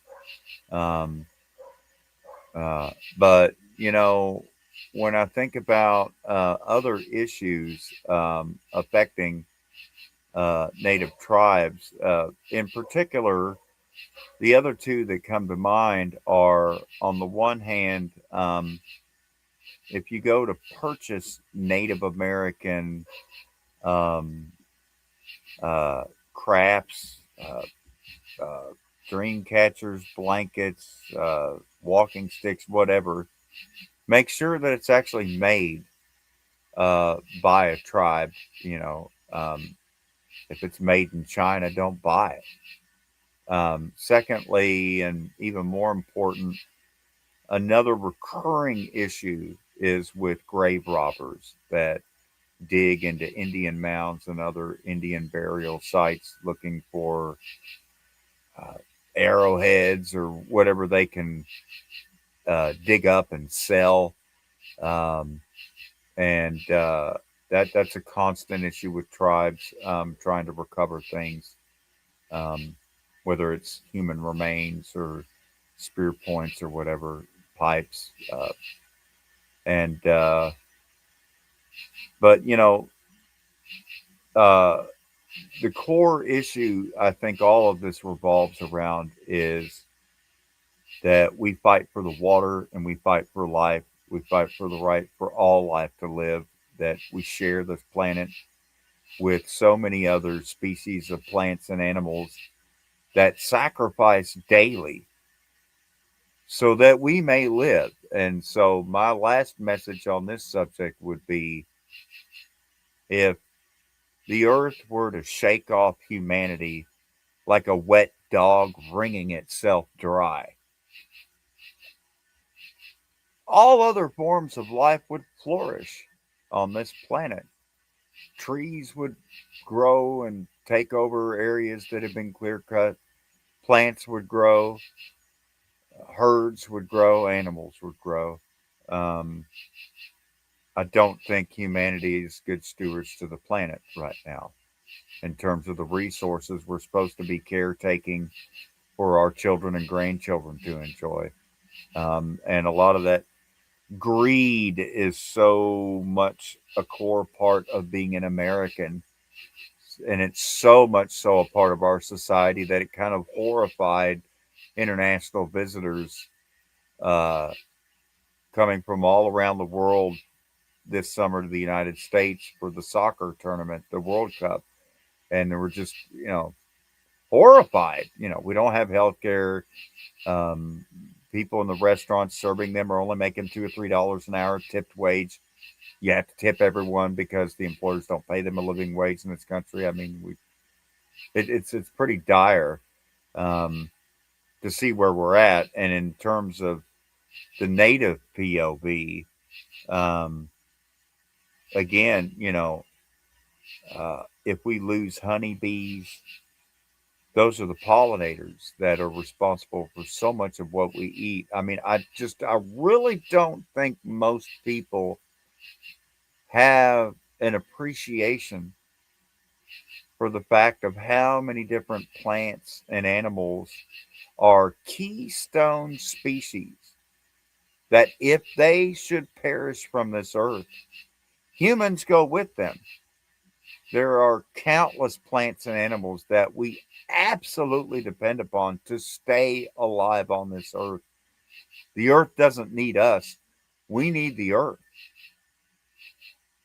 Plants and animals don't need us. We need the plants and animals. And so, and it's actually the hunters and the fishermen and the cattlemen and the farmers and the ranchers that are the most indigenous at heart in this country today, because they care enough about nature to want to preserve it for our children.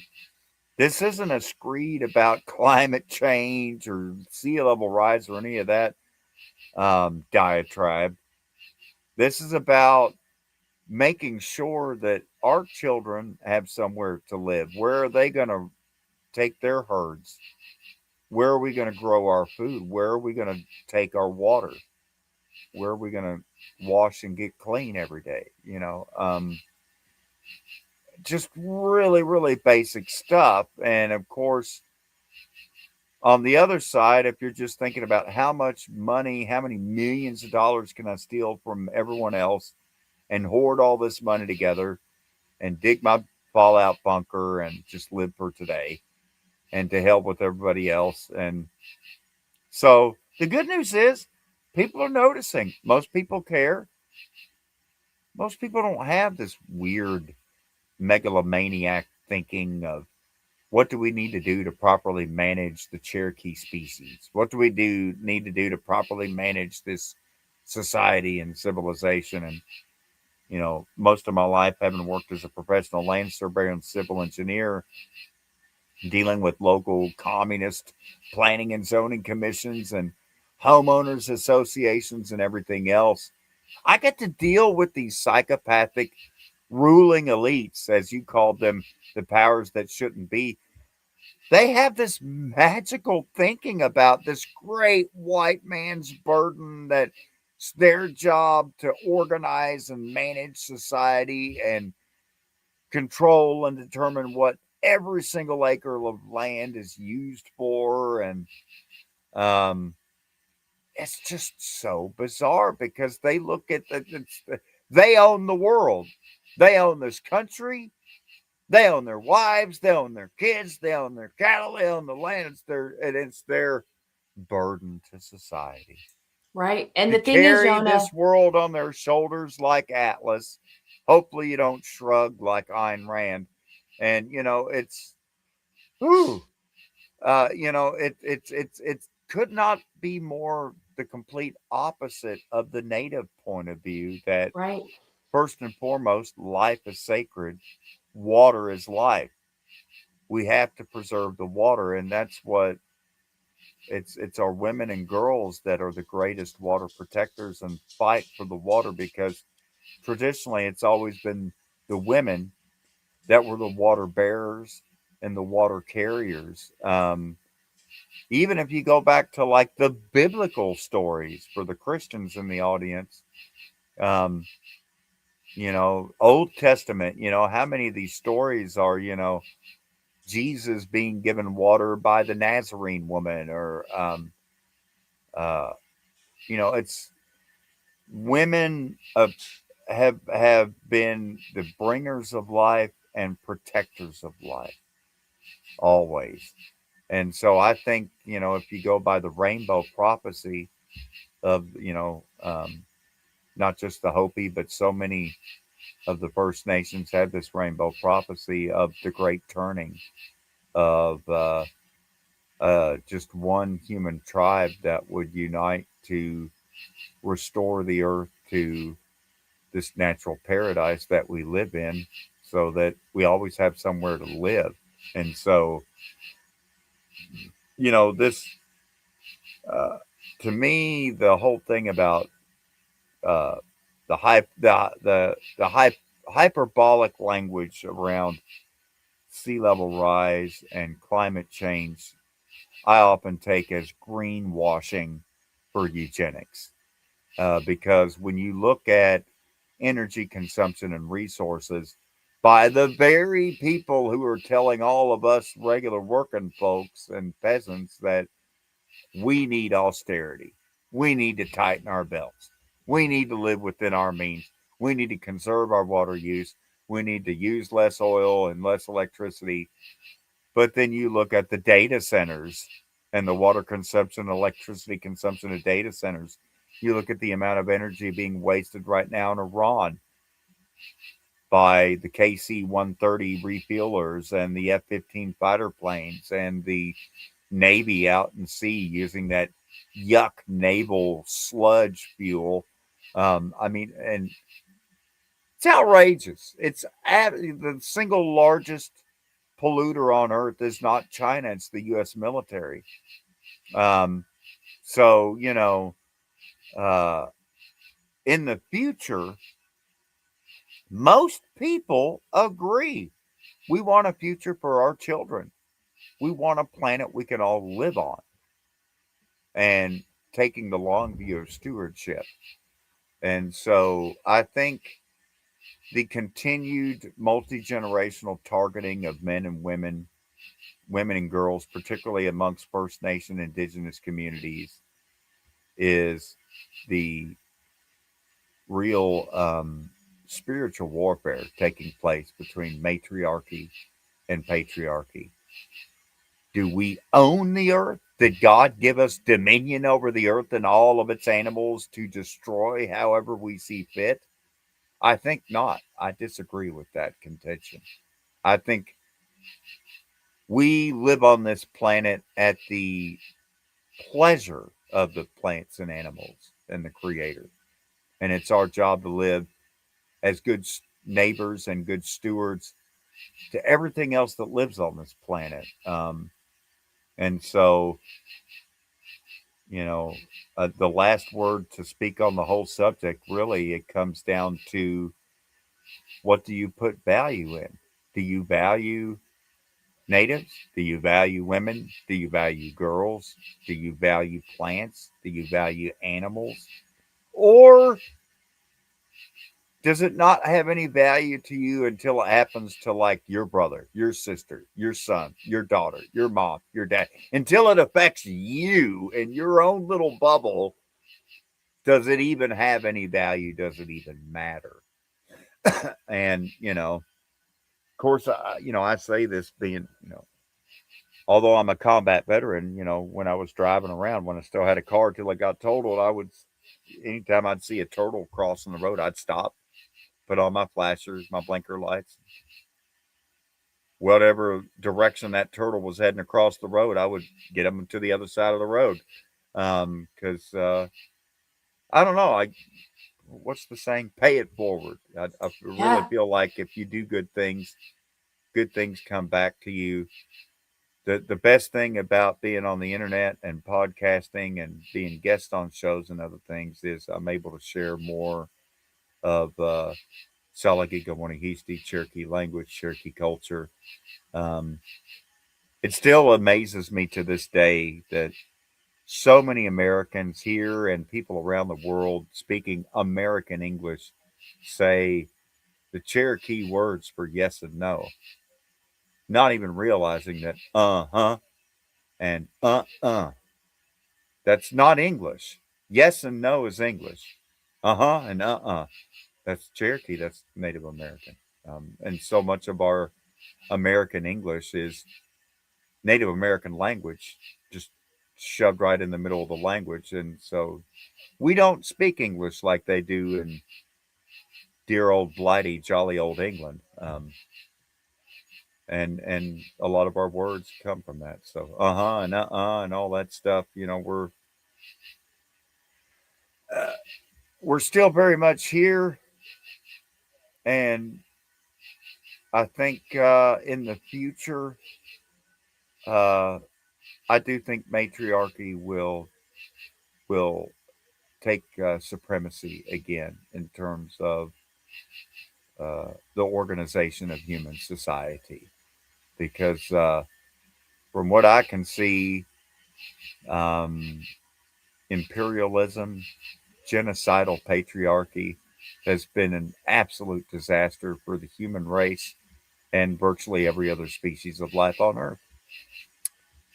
And, that's not to vilify men, that's to identify this particular socioeconomic political system that so dominates the Western world. Um, and in order to have a future on this planet, people are finally going to have to start noticing and standing up. And they are. And that's the great news. I actually have hope. Honestly, I used to think, um, well, take Palestine and the Gaza Strip, for example. All those women and children being murdered there in Rafah and Khan Yunis, between Egypt and Tel Aviv. And I used to think, I love going to church and everything, but, it's really bad in the church aisles with the pro Zionist position. If you go back to the Christian Coalition and Ralph Reed, for decades, they've been papering church pews with this, cultivating the Zionist lobby has cultivated this Christian Zionist nation. It's part of Hasbro, part of the Mossad propaganda by Israeli intelligence, and it's been largely successful. And so it really bums me out um, to be met with that at church. When the sad reality is people do care, and now there's been a sea change in public opinion and support for Israel. And so, even though it looks like it's kind of a done deal now, it failed the Senate 56-52. It passed the Congress 216 to 212. And they'll find, don't worry, even though a single Democrat in the Senate wouldn't vote for it before, Somehow, some way, 4 Democrats are going to be found to jump on and get that 60 vote majority. They're going to get their NDAA 2027. They're going to get their Section 219 merger with Israel. But I think it's already too late for Israel. The public opinion has turned against them. Now people are figuring out all this thing with data centers being built in secret and flock cameras being put up in secret, and they're all tied to Israeli tech firms. I think people are figuring out with the pedophilia. Israel is a safe harbor nation for pedophiles internationally. You like to rape girls? Just go to Tel Aviv. They'll never extradite you. And don't worry, they don't care about the ICC either, right, Zoran Mandani? So it's not like you're going to be extradited, even if you're indicted by the ICC in The Hague in the Netherlands. So people are pushing back, and I think that's where things are improving. Things are improving greatly, and it gives me a lot of hope. It gives me a lot of hope. Very good. So, yeah, and you made a lot of amazing points, but one of the things that I was thinking about in regards to the predator class, it's really amazing how you can have everything. You can have such a huge percent of the world's resources, and yet it's never enough. That's right. Nothing is ever enough. Immeasurable And greed. immeasurable, yes. And certainly, I think it has been pointed out that certain groups have suffered more than others and continue to do so, but it is the regular person that is paying the price for these psychopaths and their immeasurable greed, as you said.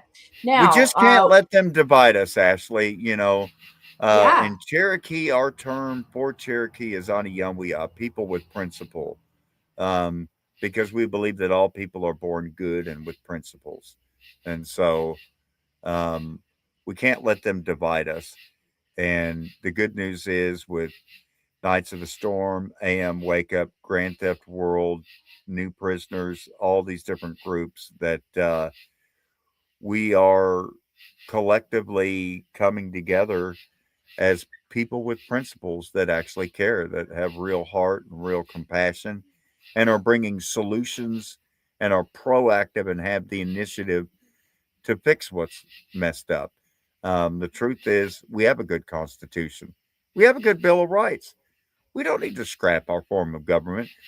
We just need an actual government that's going by the Constitution. And obviously, when you have 56 U.S. senators and 216 Congress critters that are proudly committing acts of high treason against the American people and its government, selling it out to a foreign country, be that Israel or whoever, doesn't matter.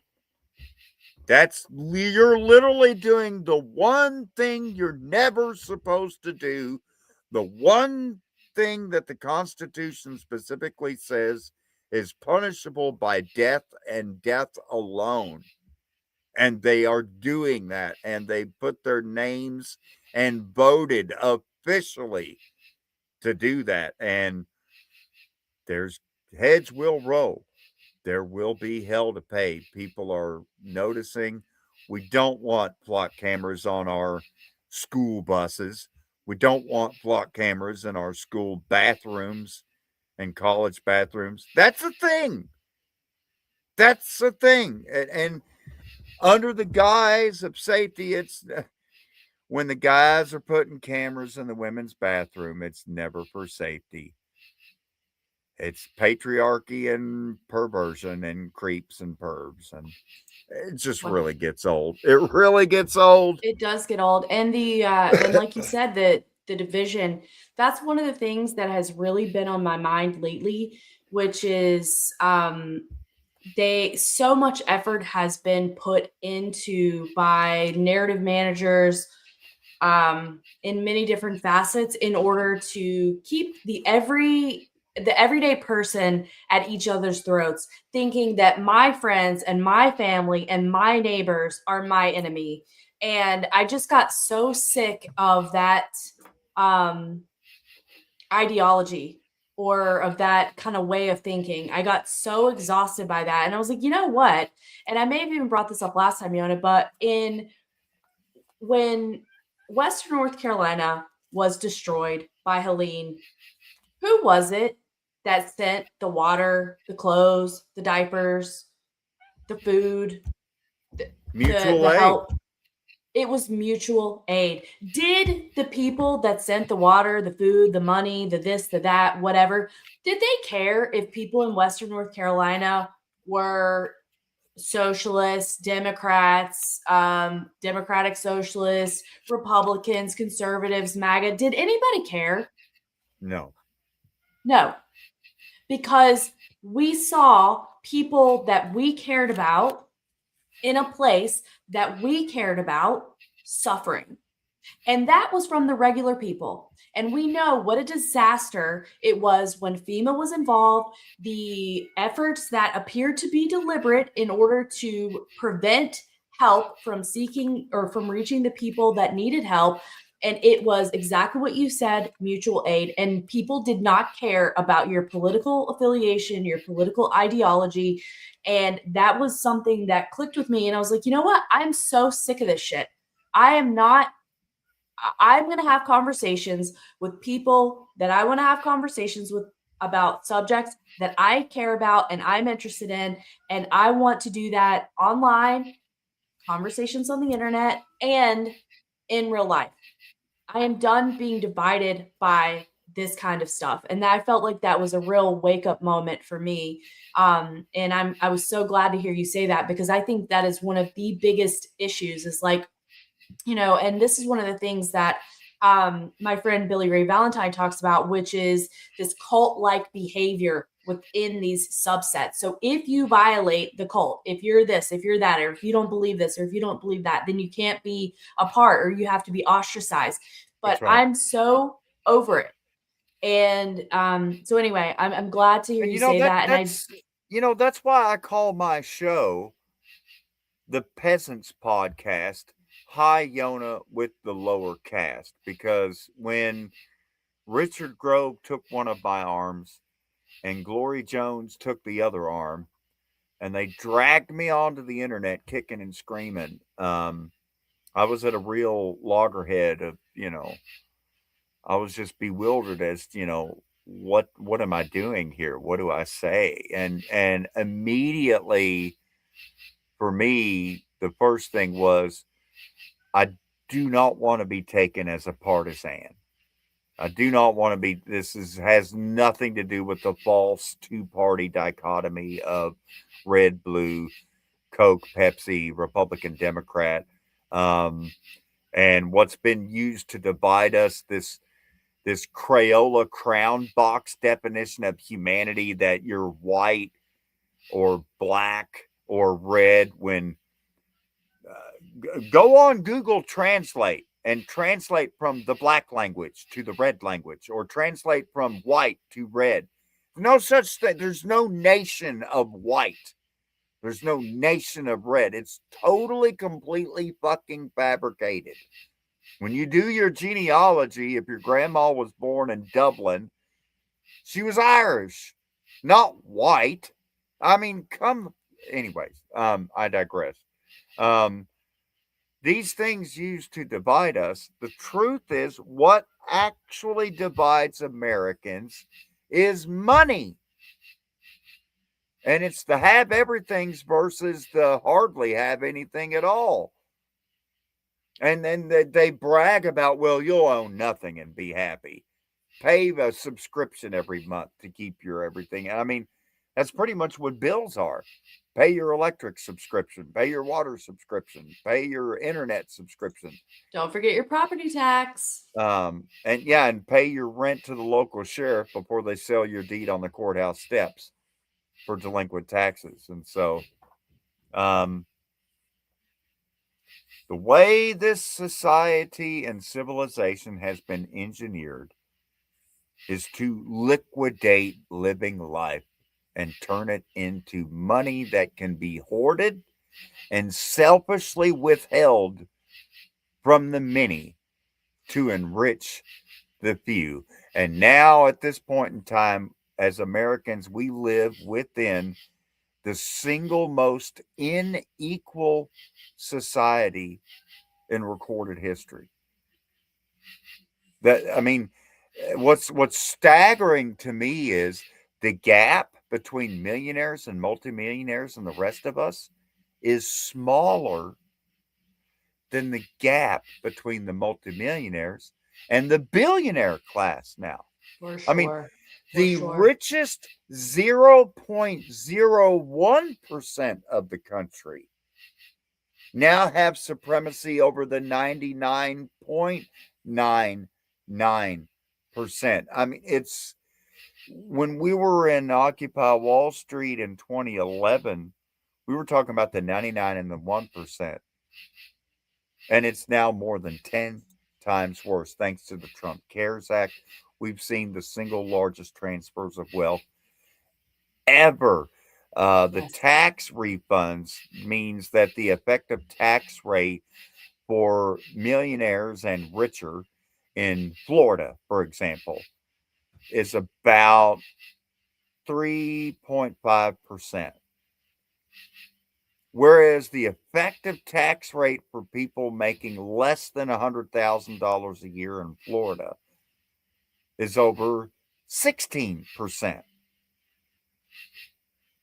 So Yeah, it's staggering. And yeah, so they literally have to withhold wages from all the wage earners. They literally are constantly robbing the working slaves in this country to enrich the unimaginably rich. So rich they'd never be able to spend that money in their entire life. never. And the thing is, Yona, too, this is the thing that really blows my mind. It's not just in one way either. Okay, it's not just one tax scheme and that's how we're siphoning your wealth. This is through a million different types of wealth transfers that span over many different huge Mhm. facets of a person's everyday life. That's the thing that really is mind-boggling to me. It's not just It's a this one rentier tax scheme. economy. They have found ways to be toll keepers where they can nickel and dime and monopolize. And I mean, it's just, you look at the insurance industry, you look at all these different areas of the economy where it's pay to play, or Guido will bust the windows out of your storefront. I mean, it's really, we find ourselves in a very dark place within the context of the existing empire, the way it's functioned and is no longer functioning. Right. And so that's Now, actually a good thing. It's a good thing because as a result, we're seeing as the official pillars fall, people are realizing, well, hell, we can just do our own thing. So let me give you one good example, and we'll hit the music here. Kansas City, Missouri. Ironically, Kansas City is primarily in Missouri. I know it's confusing. Anyways, Kansas City recently built a street rail trolley car line running from downtown pretty far south, and they managed to chase cars off of a couple of streets and made them pedestrian streets and laid bricks down them. And as a result, uh, the most important thing, they made the trolley streetcar line FREE free. Free public transit in the United States. I feel like I need to say that again. Free public transit in the United States. Novel concept. Sounds like total communism, right?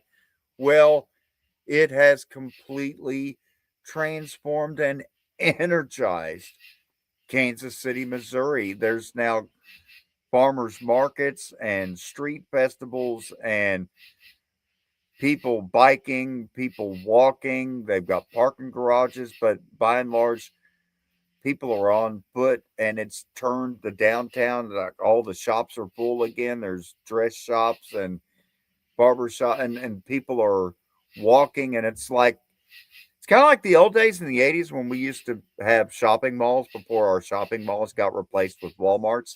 Kids, there Except used to be something it's a called a full blown shopping city. mall. It's an actual city with blocks of shops, and it's not this little 1980s commercial air conditioned mini downtown city that's called a Yeah. shopping mall. They've actually turned downtown Kansas City back into it's kind of looks like Kansas City 1926. Yeah, they brought life back. That's amazing. And this is the other thing too that I wanted to say to tie it back into our original theme of the show. If these women that had gone missing, if they had something like that, if they had free public transportation and they had reliable means to get to where they were going, it would have probably saved many of them. Not all of them for sure, because there's a lot more factors than just the travel aspect of it. And there's predators out there, as we've established, but it would have helped. It would have made a Well, difference. ultimately, MMIW, dilapidation and abandonment of railroads, highways, water systems, sewer systems, electric power grid, just the overall collapse of infrastructure in the United States. Um, I would like to say that it's happening just simply because of incompetence or apathy, but quite frankly, it's a very, very, very deliberate policy of depopulation of the lower 48 states. Yes. We are in the midst of a massive land grab. They want the land and take it from a Cherokee. It's always been about the land. It's about the land. And land without water is useless. Land without water is land without life. Yeah. So, the real fight on our hands is over water conservation and water preservation. As we go forward in time, management of water resources is and always will be the single most important endeavor for humankind. And that's in particular clear focus in the desert Southwest right now with the Great Basin and the Colorado River in historic decline in the midst of just a historic 1,000-year drought. And the lower states are using far too much. California aqueduct system sucking way too much out of the Colorado. I mean, where the Colorado River actually dumps into the Gulf of California between the Baja Peninsula and mainland Mexico, there's not even a trickle of water. There's not even a trickle that comes out. So the delta of the Colorado River is a huge dead zone. Largely, they've over the last few years they've tried to do some discharges and bring it back, and that's made some difference. But the long and the short of it is, Las Vegas, Clark County, Nevada, Phoenix, Tucson, the desert Southwest, they got real issues. They got real water conservation problems, and never mind the fact of data centers, hydraulic fracturing, mining, logging, agricultural use. We're still seeing just all kinds of pollution of our water resources with forever chemicals like PFAS, with pesticides like dicamba and glyphosate, the main chemical in the Monsanto Roundup Monsanto is now a wholly owned subsidiary of Bayer Crop Science. But you know, that's what I teach my girls, and I know that they'll be great leaders. They already are in protecting animals, protecting plants, which means protecting and defending the water. And so, moving forward, that's what it really comes down to. I think Elder Russell Means of the Lakota Nation does a great job of explaining casino gambling and the history behind that and its relevance today in his message to the United States Congress. And I think the last video, "Cold Deceiver Heart," with all the little girls dancing in the dresses and everything, it gives me real hope that it's you know, don't ever let yourself get so down to think it's so dire that we're just screwed and there's nothing we can do. We are already winning. Um, and don't pay any attention to the diatribe. Don't let yourself become disheartened or unmotivated. We are really making a difference. And I've never been more optimistic or hopeful for the future because the current system is in such rapid decline, which is a good thing because this system is eating itself and there's no loyalty amongst thieves. And as more and more revelations of treason and corruption come out, there's going to be trials, there's going to be tribulations. I don't really see the future in the United States as being revolution. I would characterize it more as restoration. I We love don't that. need a total, complete revolution. We don't need to burn the Constitution and the Bill of Rights. I like freedom of speech. I like Yeah. freedom of the press. I like equality of the sexes. We don't need to get rid of any of that. We just need to get rid of the secret government and RRMC. We need to get rid of these secret deals with Israel and the World Economic Forum. We need to go back to national sovereignty and doing what's best for our own people and managing our own natural resources responsibly for the benefit of future generations. It's really that simple. It's just Yeah. common frickin' sense, I think. It is. It's not that common. Okay, Yona. So if y'all are still with us, first of all, thank you.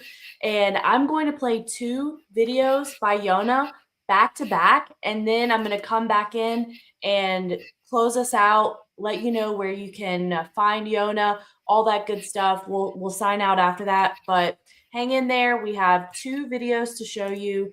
And I'm going to show the this one first by Russell Means, and then we're headed into Cold Deceiver Heart. Now, let's see here. Before you start Russell Means, I wanted to ask on episode 3, uh, down the road, were you wanting to get into more about casinos and other things like that, or the Yeah, future? I think we had talked Maybe about let's save this one for episode 3 as a okay. teaser. Message to Congress by Lakota Elder Russell Means, because um, the Cold Deceiver Heart really speaks to the MMIW, I think, and I would rather put in a second song, I think, because there's only a few songs that I've ever done where I actually sing or perform in Cherokee. And so I'm going to put on, have you play Cold Deceiver Heart and then finish out with the Usta, which is the Cherokee lullaby song that was sung to me that I learned. And then I sing it to my girls, and now my girls know it. And so I know that one day when they have kids of their own, they're going to pass on that lullaby that was passed on to me. And so I actually recorded the lullaby and then I mixed it in with some poetry from what's her name, Maya Angelou. That song's called "Used to Eat," but I'll pull up that and I'll get that in the Okay. thing there. Okay, Okay, perfect. So we'll okay, go all right. this one first, and then we'll do our next song after that, and then we'll save Russell Means for part 3 in our series of addressing the issues that face Native Americans and the communities and all that kind of stuff. So here we go. Let me make sure that I have my sound. All right.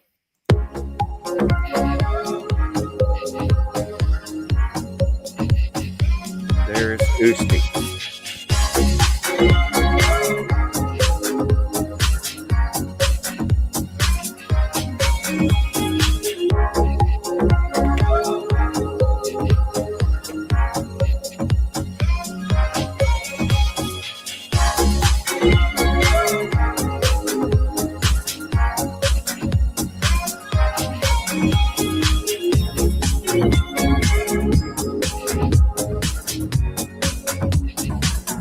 It's a human sign when things go wrong.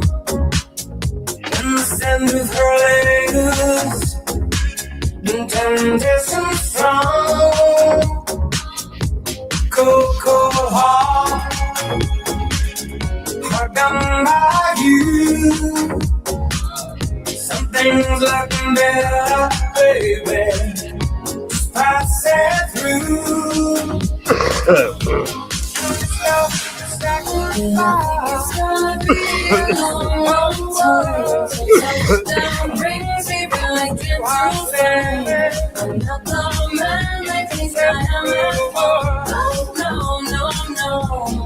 It's love and this is what I should have said. But that's all I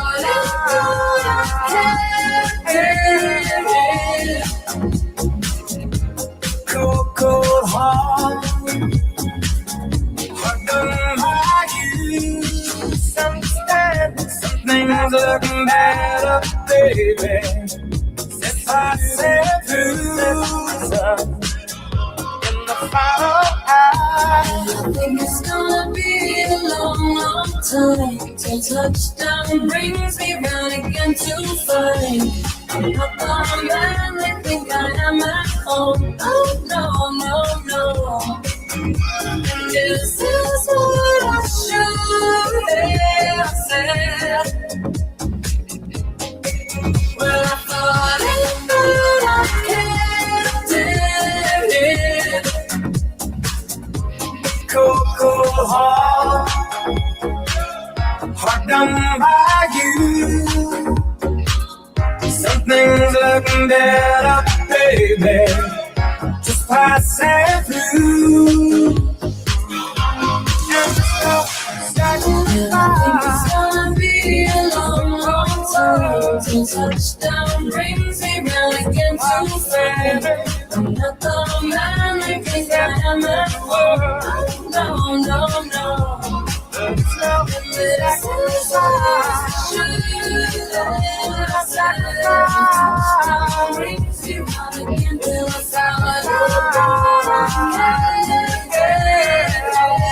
no, no, no.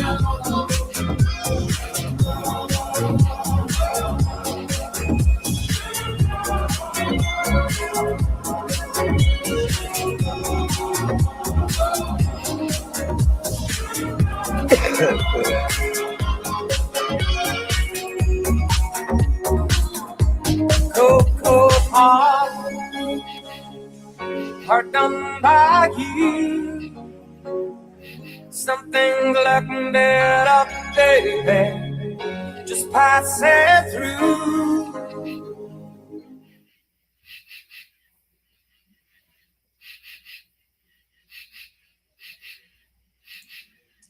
Bear with me. Woohoo! Hold on just 1 second. What am I doing here? Okay, so Usti Dagaslane. Ma, The ma, ma, da, The da, chat da. really liked that, Yona, and now I am going to share our other screen. Everybody knows if you've watched me, like sometimes I'm not that smooth with this stuff, so bear with me here. And this is our next song. And what was the title? How do I pronounce that, Yona? Usti E. Usti E. Here we It means go. little one. And shout out to my cousin Bo Carroll, Eastern Cherokee Band. That's his voice here, Bo Carroll. Oh, lovely. Okay, here we go.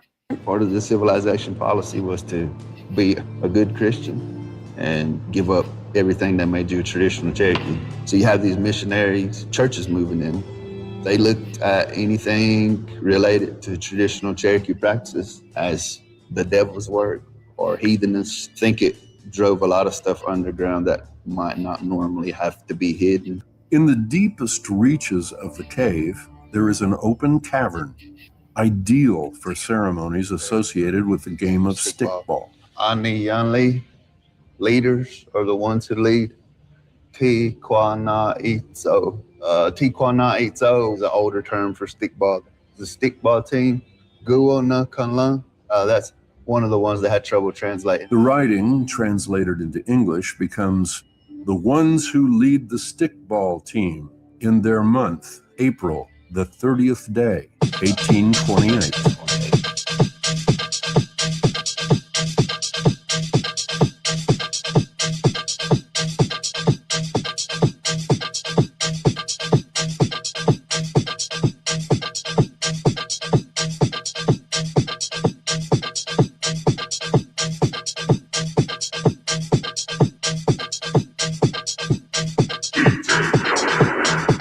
Live from the 304.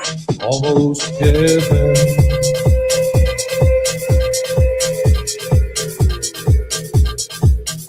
While I see.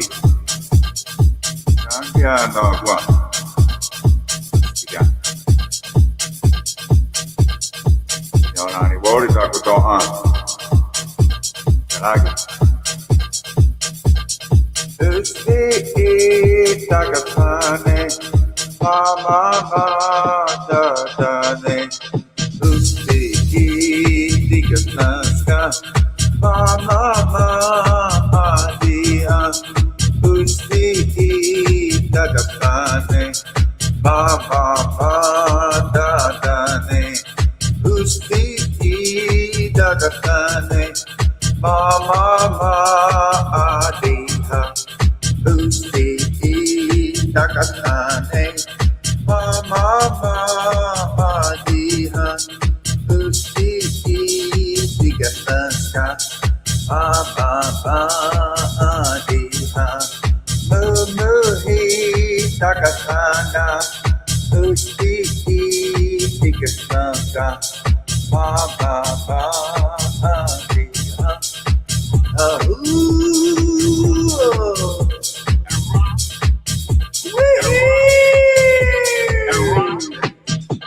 A river, a tree, host to species long since departed. Mark the mastodon, the dinosaur, who left dry tokens of their sojourn here on our planet floor. Any broad alarm of their hastening doom is lost in the gloom of dust and ages. But today, the rock cries out to us, clearly, forcefully, come, you may stand upon my back and face your distant destiny, but seek no haven in my shadow. I will give you no hiding place down here. You, created only a little lower than the angels, have crouched too long in the bruising garden, have lain too long.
Have lain too long face down in ignorance. Your mouth filling words armed for slaughter.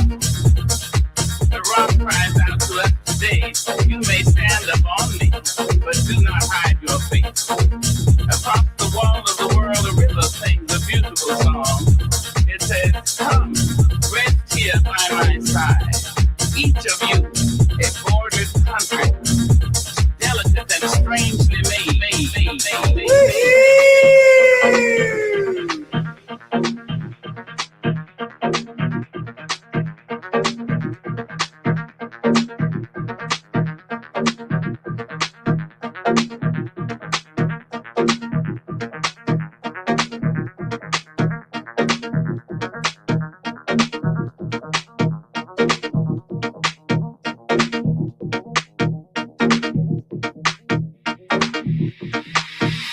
Your armed struggles for profit have left collars of waste upon my shore, currents of debris upon my breast. Yet today, I call you to my riverside, if you will study more. Come, clad in peace, and I will sing the songs the Creator gave to me when I and the tree and the rocks were one.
One in particular discovered within the Cumberland Plateau, which cuts across Tennessee between Chattanooga and Nashville, was drawn 6,000 years ago, the oldest to date in North America. 6,000 years ago, people were hunting and gathering. They were and fishing. They were highly mobile. Sarah Sherwood is part of Shimmick's team. There's lots of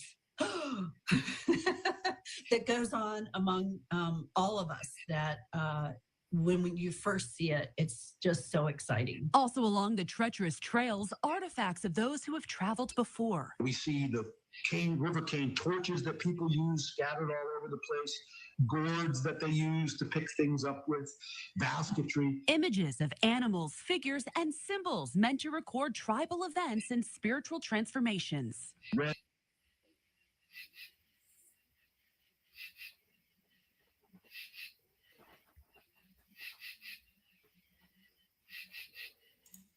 You know how you Okay. said we found cane torches in the caves? River cane? Got river cane on my cigarette. I love it. and I and love it. they make torches too. Like I can literally take this when I'm done with the cigarette filter, put it in the paraffin, and then I've got a torch. I love Yeah. it. A So caveman flashlight. I absolutely love it. Okay. So before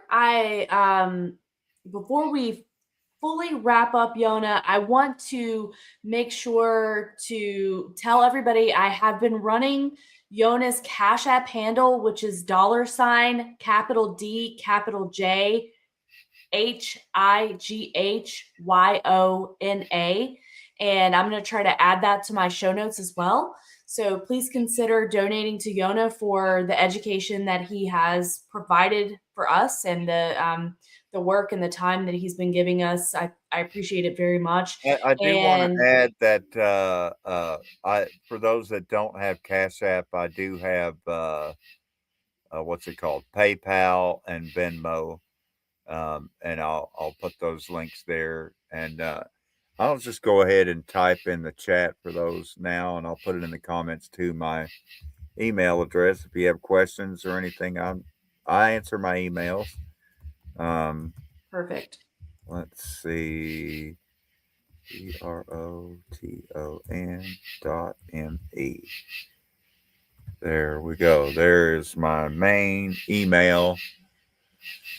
Unfortunately, last year, after totaled my car and then had my wallet and my cell phone stolen, I got to learn about zero trust and uh, what is it, multi-factor authentication, two-factor authentication, when I realized that I was locked out of my PayPal and my Venmo and locked out of all my emails and everything else. And so when I got a new cell phone in December, then by February, I finally was back completely onto the internet once again with all these new accounts. And so now over the last few days, it's been the hassle of closing out the old Venmo and closing out all the old PayPal accounts and getting all that stuff taken care of. But lots of time on hold on the phone and talking to people that clearly speak English as a second language. That's all I'll say. Um, you gotta love talking to support, technical support. But I gotta say, I have never felt so blessed, and I've never been so grateful. I mean, the thing that matters to me most is that my kids are happy and healthy, and fixing to have a big birthday party for my baby girl this Saturday, and just really, I'm over the moon right now. Just so grateful, and honestly, I mean, I have the best friends and the best support all around me. I continue to be amazed and inspired, and honestly, when I look at all of the music that I've made and all of the collaborations that I've done and all of the different artists that I've produced records for and done music with, like Jason Barker with Knights of the Storm, you know, there's no way that I could have been as prolific to produce as many videos and songs and albums that I have, were it not for all of my amazing friends like Ashley and Jason and Karen and Gardner and David and his boys and um, everyone across Grand Theft World and AM Wake Up. I mean, I'm just constantly, um, just it's like positive vibes. It's a synergistic effect. I feel like whenever we gather together online or in person, that we are greater than the sum total of our parts. And that again, I think, is one of the reasons why we're winning, and that's one of the reasons why humans in general have been a successful species, because of our ability to cooperate and work well together for mutual survival and thrival. And obviously, the only way to diminish that is to just constantly put us into separate cages, separate categories, cut us up, divide us up, and sow dissension and everything else. And, you know, I think when it all boils down to it, we all want the same things out of life. And generally, people don't want to be overruled or micromanaged by other people. And most normal people don't want to micromanage and overrule other people's lives. That's not normal. Most people just want to live their own life, be happy and secure and safe, and just don't want to be fucked with, for lack of a better term. And nonetheless, I really do think it is. It begins in your mind. You know, do you have responsibilities that you claim, that you fulfill, or do you just see everything as ownership? And so if you own it, then you can sell it, and now it's not your problem anymore.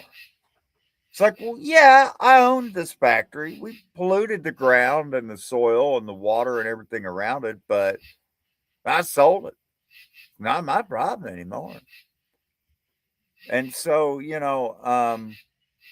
responsibility is how we win, because it's taking responsibility and fulfilling responsibility. I think it's just a higher level of maturity, you know.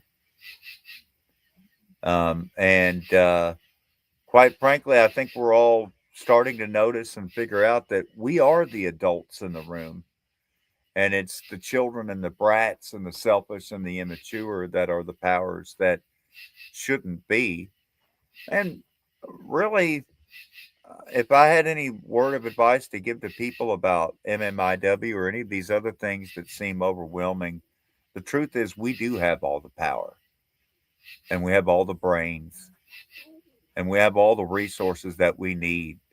Um, it's those on the other side of this equation, the certified investor class, that they don't have a backup plan, and they don't have survival skills or instincts. They require slaves. They require our obedience and our allegiance. And we're really, I feel like we're at the precipice of a guillotine type moment of a restoration of rule of law, because the truth is what we're dealing with today is actual lawlessness, when the government can claim with just administrative warrants alone that some pencil pusher signed, not a judge, no evidentiary hearing, just an administrative warrant. Now they can go door to check immigration status, but yet we've got thousands of missing children and women, and they won't even lift a finger, and then they're throwing away thousands of rape kits at a time. So, whatever, man. It's all right. We've got this figured out. We'll be fine. And I wouldn't really much worry about politics or political candidates or parties, because they're done. They've lost credibility and they've lost trust of the public, because we're not dumb and we're not mean. We're smart and we care, and we got this. We'll be fine. Yeah. Very good. Well, I do hope, like I had said earlier, this is a subject that I'm just really starting to learn and educate myself about. So I do hope that we inspired maybe some other people to look into this subject. I hope that you feel like we did it justice as at least an introduction to the topic. It begins And with awareness, and then with awareness, also knowledge and the fact that not only can we make a difference, we are making a difference. And the most important thing people can do is spread awareness about this, because public pressure is making a difference. And, it really comes down to advocacy. So, for example, on different cases and different missing persons, when enough people get involved with advocacy for that, then things change, in particular, on a certain case, if you write letters to their senator or to their congressman, they have congressional aides and other people that actually do look into this. They're as broken and dysfunctional as the government is, there are things even in this date and age that you can do to make a real difference on some of these cases. So for people that want to look into that, again, Ashley's got some great resources in the chat notes, and you can follow up on that. Yeah, and even it can be donating if you're not in the area. Like if we keep track of when something comes up, even a small donation to a reward fund or a small donation to supplies to print posters or flyers or things like that.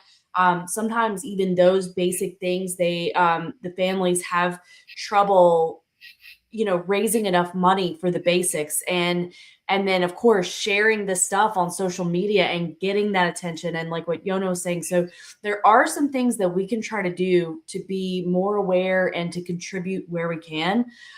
So thank you for sharing that, and thank you for sharing your education and knowledge and concern on the subject with us, Yona.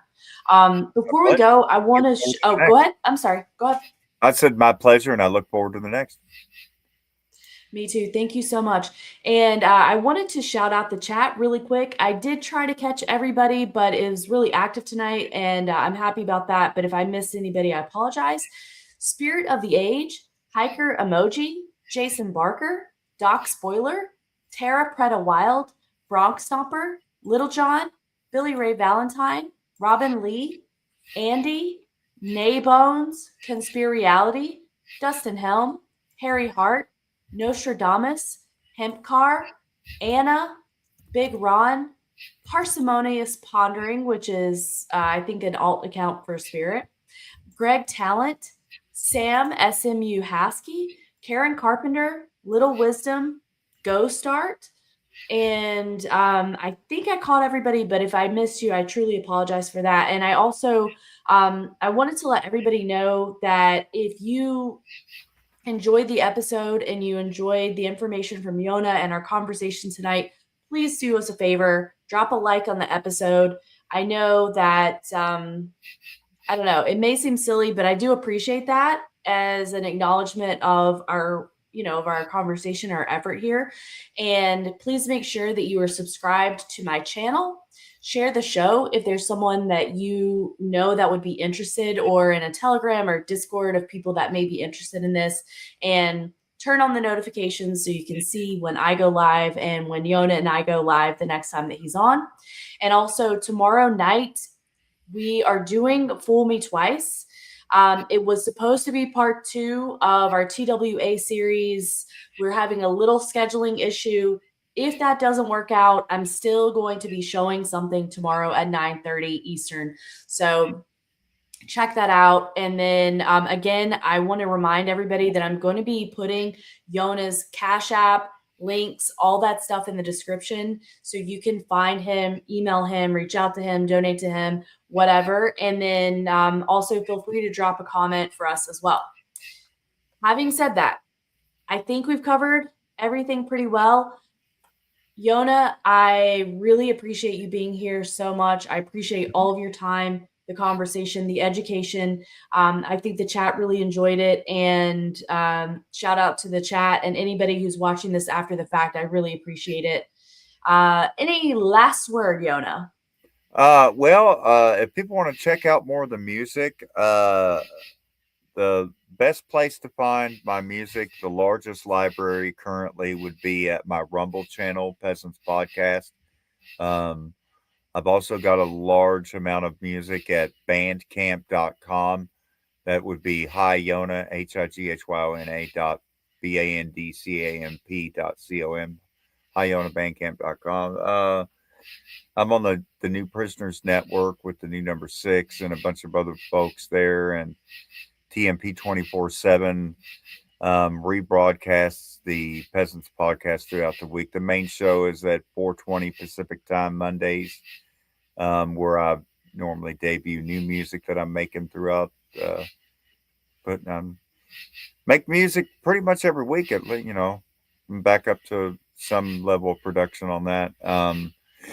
And then, of course, I've got some videos across Odyssey and BitChute and YouTube. I saw my YouTube channel was put there. I like that. I think that's my 6th YouTube channel now, the Hilly Billy Banjo DJ Yona. But when you go on YouTube, you will see that there's all kinds of DJ Yona stuff all over YouTube, like the shows I did with Gene Nolan on the Inspired Network, where by the end of taping, when we were still live on the air, it was already over 12,000 views. I mean, it was crazy. And then, my first 2 channels on YouTube, had thousands of subscribers. And so, like, my first 22 episodes of the Peasants podcast was just lost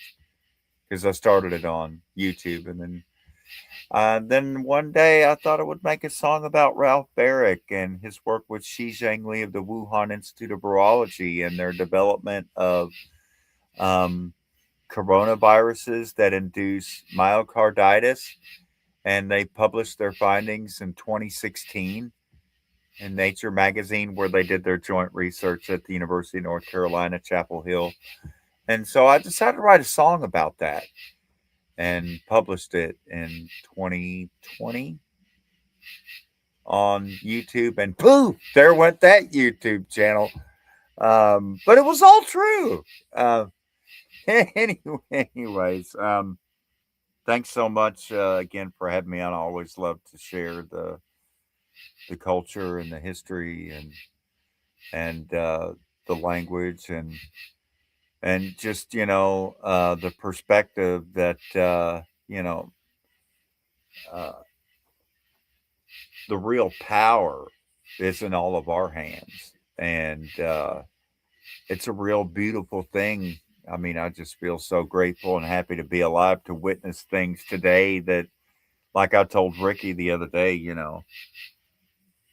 I just really, it's like if you had told me that American public would turn so much against Israel in such a short time, I never could have imagined. I mean, it just seemed completely unimaginable, totally unimaginable. And the same thing with the flock cameras. For example, here locally in Huntington, West Virginia, the police chief just pretty much announced that, well, he's already done an NDA with Flock and they've already put in the cameras, but yeah, we're going to spend this much to maintain them now. And yeah, it's already a done deal. And we're just letting you know about it, but we're already doing it. And the local community is outraged. And as a direct result, tonight at 6 p.m., they were having a hearing in the neighboring town across the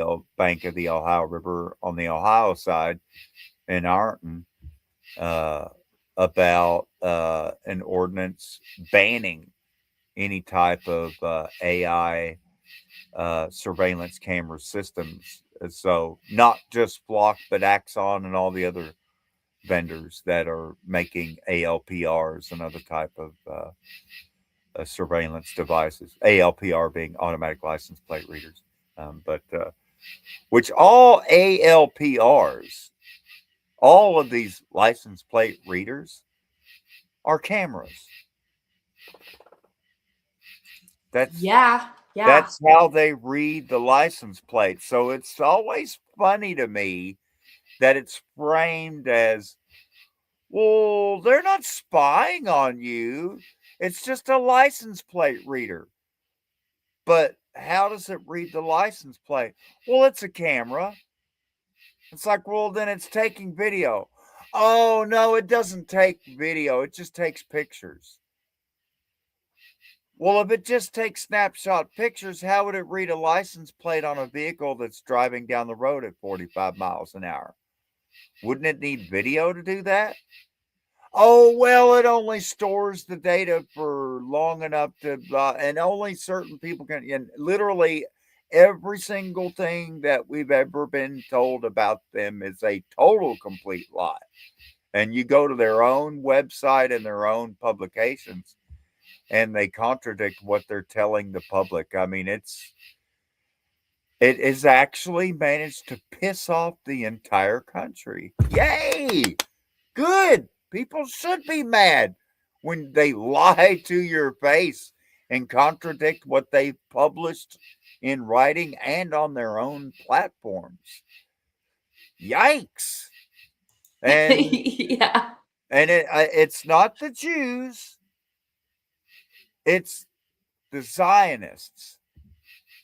I don't even want to say Israeli, because Israeli lends credence to like some type of Middle Eastern entity.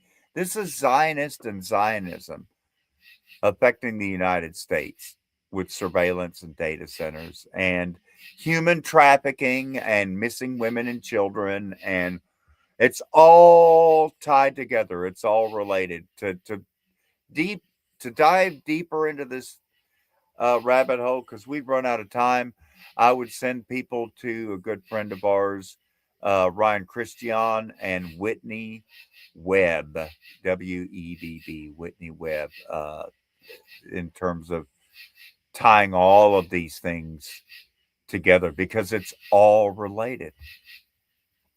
It's all related. MMIW, surveillance, human trafficking, Zionism. Because, Zionism is ultimately a British project, but isn't American colonialism? The Anglo-American establishment, Yona. Richard Grove speaks about it often. We're speaking English now. Yeah, we are. Very much an Anglo project here, but we also know a few Cherokee words thanks to the Yona. So, Wado There you Nigad go. Yanganeli, Ways Doligi. We don't say goodbye in Cherokee. The word is Do to Gohan, which means I'll see you again. I like it.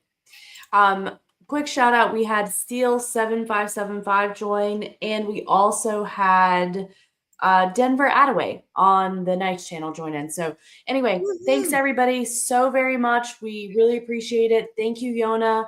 Until next time, we'll see you later.